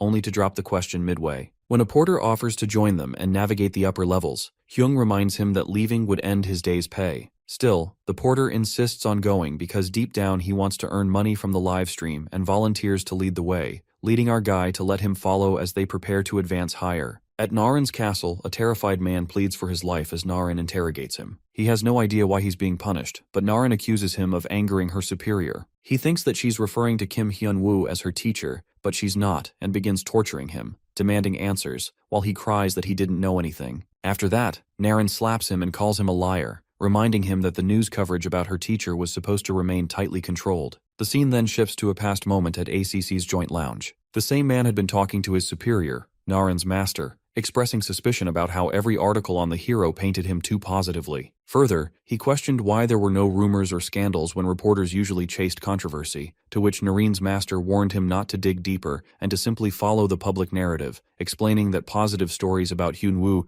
brought more attention and safer results than critical ones. When the man pressed further, he noticed something strange, a tattoo on his superior's neck, and asked about it, to which Naren's teacher casually brushed it off, saying it was new while hiding it. Back in the present, Naren reminds the man of that conversation, pointing out that he now understands what that level of information control was for, and declares that protecting her teacher's reputation is part of her duty as a student. Meanwhile, the scene shifts to where the labyrinth stone gauge finally reaches full capacity, and a system message informs that the power of Ok Cheon can now be used once, though its effect is weakened due to the original owner's failure to ascend. After that, the protagonist decides to use Ok Cheon's source, known as Cheonma's sword, and tells Miryong to handle the dungeon while he's away, and also he must meet someone. Later, entering a new and vast area, our hero realizes the scale is greater than he expected, and begins searching for the individual he came to find. On the 8th floor, a dragon lies defeated before Wukong, stunned by the immense strength hidden within a seemingly mortal body.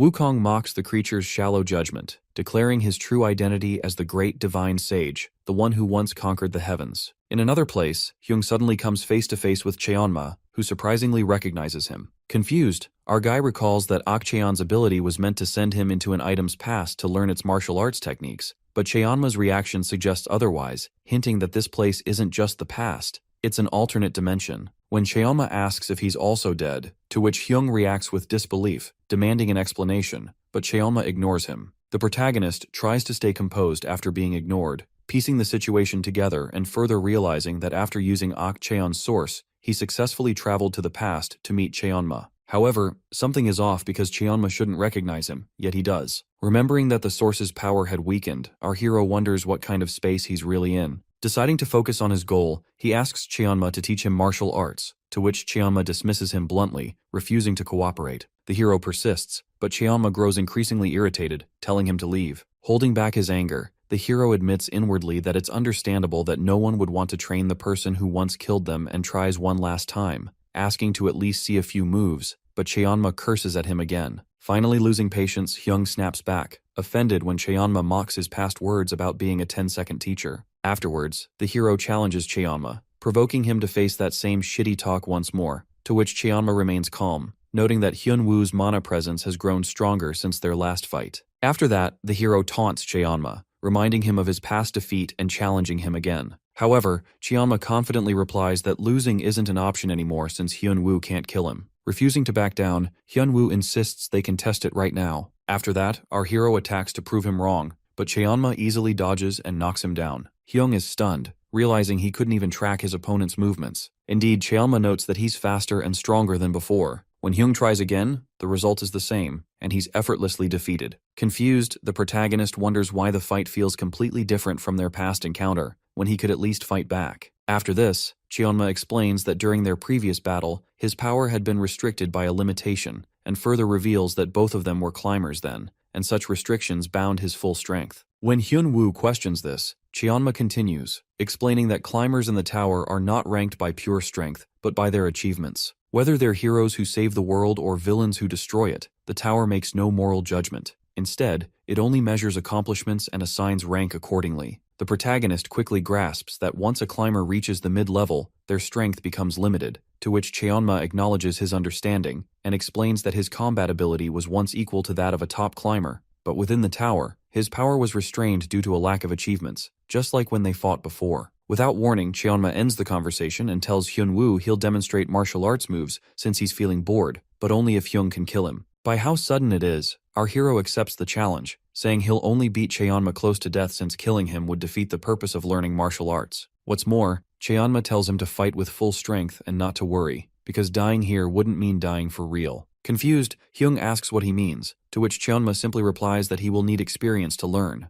The battle begins, and the protagonist experiences his first death. Mi Ryong tells our protagonist's friend that the hero disappeared when he touched Cheonma's sword. He looks at her and she looks like someone abandoned their puppy and chooses to ignore her because that's how she is whenever Hyung's not here. Suddenly he sees two masked men, and when they get spotted, they leave instantly. He cries as he can't even rest back in his own place without being interrupted. Then, he decides to get back right away when the house gets rebuilt. Meanwhile, Mi Ryong looks at a bag and hears some voice out of it. Curiously, she leans towards it and the voice speaks to her, that she can have some of the power too. Mi Ryong is baffled, and inside the bag is the master of the demons, the mysterious god of chaos. Back to Cheonma and our hero, where they are in a battle. Not even a battle, our hero is getting beaten up by Cheonma. When he gets thrown away, he asks Cheonma for some martial art tips, as he has already died 100 times in this dimension. Before our boy could do anything again, Cheonma informs him that all his attacks will be useless on him. Cheonma is someone who can't abandon martial arts even if he has some flaw. He's sort of undefeatable. The protagonist gets on his feet, saying there will be a day when he will be defeated by him. Cheonma takes it for granted and calls it a bluff. But our guy decides to focus. He focuses on beating him. Then he decides to run in his direction with all his power aimed towards him. Cheonma is about to dodge it but notices the difference. He continues to run even after getting killed. Meanwhile, in our protagonist's mind, he knows he's not the one to give up, no matter what it takes for him to win. Despite hearing Cheonma's mockery towards him, he's unstoppable. Cheonma realizes the place they're in isn't real, but a space where people who failed to climb wait for another chance. In this zone, death doesn't happen, and the system removes the meaning of living or dying. Normally, only the original owners can enter, yet Hyung somehow got inside, which Cheonma at first finds hard to believe. At first, Cheonma thinks Hyung's request to learn from him is ridiculous, and plans to just tease him. He sets a harsh condition and means to refuse seriously, treating the whole thing like a game. After killing our guy many times, around 100 times, Cheonma feels a strange change. The repeated losses stop being satisfying in the same way. Instead, he sees our hero's eyes shift from anger to awe. That reaction unsettles him, so he stops to take the matter seriously and begins to teach with everything he has, no longer holding back. Cheonma keeps killing the protagonist again and again and at first enjoys it. After 200, then 400, then 700, and later 1,000 defeats, he breaks Hyung's moves and expects him never to rise. Every win feels satisfying, and he also mocks Hyung's weakness. But our hero keeps getting up. Even after thousands more deaths, Cheonma notices something odd, a small, growing worry he hasn't felt since he became a climber. After killing him nearly 3,000 times more, that worry becomes clear because our hero simply will not quit. The refusal to give up makes Cheonma uneasy and sparks a dangerous respect. Angry and determined to end it, Cheonma vows to destroy Hyung so he can no longer rise. But in the end, the hero answers and stands again, proving he won't be finished so easily. Wukong sees Blue Lion arrive and sarcastically asks why he took so long, to which Blue Lion brushes him off, saying he's finished his task. After that, Wukong complains that it's been 3 months since he defeated the Lizard Guardian and wonders about the others. Soon, White Elephant and Big Phoenix join them, explaining that they've completed their parts too. One cleared the west, and the other handled the east. Wukong mocks them for taking 5 months to finish such simple work, even though they already hold powerful ranks. After hearing this, Blue Lion responds that Wukong's fame came easily, while their recognition was only for being the feared 3 demon kings of Satadong, known for monstrous deeds. Blue Lion for killing a legendary beast with his tusks, White Elephant for invading a kingdom and devouring its people and king, and Big Phoenix for destroying armies by the thousands. Despite their terrifying reputations, Wukong accuses them of making excuses for being slow. Later, Wukong tells the others to make a plan before climbing again and divides the regions. He will head south, Blue Lion takes the north, White Elephant goes east, and Big Phoenix moves west. Moreover, he orders everyone to finish their tasks within 2 months because he has other business. The scene shifts to the Administration Bureau, where Team Leader Ma calls Shu Hyun with an urgent warning. A calamity alert says a disaster will strike Korea in 3 hours, and they need Kim Hyunwoo's help immediately. Meanwhile, back at their place, Mir-young sits down sadly and stares at the sword. Time here isn't measured by days, but by how many fights happen, and the battle keeps going. Hyung taunts Cheonma about a move being fake, to which Cheonma answers with tired shock, noting how many times he's already killed him. Chiama has already beaten our hero 5,000 times, and can't understand how the hero keeps fighting without a break or losing hope, especially after Hyung's progress reset around his 3,200th death when Chiama used the Thunder God technique. Still, Hyung's eyes shine with the same fire, and he keeps coming back, landing attacks and teasing Chiama each time. Chiama growls that Hyung is a mad dog, to which our guy cheerfully takes it as praise. Later, Chiama's feelings changed. At first, the worry he had long ago fades, then it turns into respect. He remembers rising from nothing to reach the top, meeting many fighters, and usually breaking their spirit by destroying the skills they trusted. Yet this one person, Kim Hyun-woo, keeps coming back no matter how many times he dies. The hero dies again and again. Chianma begins to teach properly, and explains that to perform true distortion conversion, you must follow 3 clear steps. Martial arts are not about flashy tricks, but about the roots, footwork, how lightning power sits inside your mana, and shaping that power into one reliable form. Moreover, he warns that copying moves by watching is not enough. The lightning must be contained in the fighter's own energy and shaped into a basic form that works in any fight. The protagonist keeps practicing through countless deaths. For example, after the fight recorded as his 8,002nd fall and later his 8,423rd, and notices each attempt is different from the last. Bit by bit, he learns that this steady repetition and focus is the real strength of martial arts. After countless deaths, our hero reaches the point where Cheonma instructs him to destroy the very form he has mastered. From this moment onwards, every technique and flow of energy within him will move naturally with his body. Through thousands of repeated deaths, more than 10,000 times, Hyung finally grasps the truth. His mana now flows evenly through every channel in his body, forming lightning on its own. Each motion carries layers of techniques that hold the fierce stance of the thunder. God's skill with limited energy, and his control becomes flawless. Cheonma acknowledges this and explains the final stage. The protagonist has learnt and broken the Thunder God form. Now he must craft his own martial art. Previously, Hyun-woo would have dismissed such advice, since all his former teachers were illusions, and his training had always stopped where answers ended. But now he understands. With full awareness and resolve, our guy steps forward at Cheonma's command,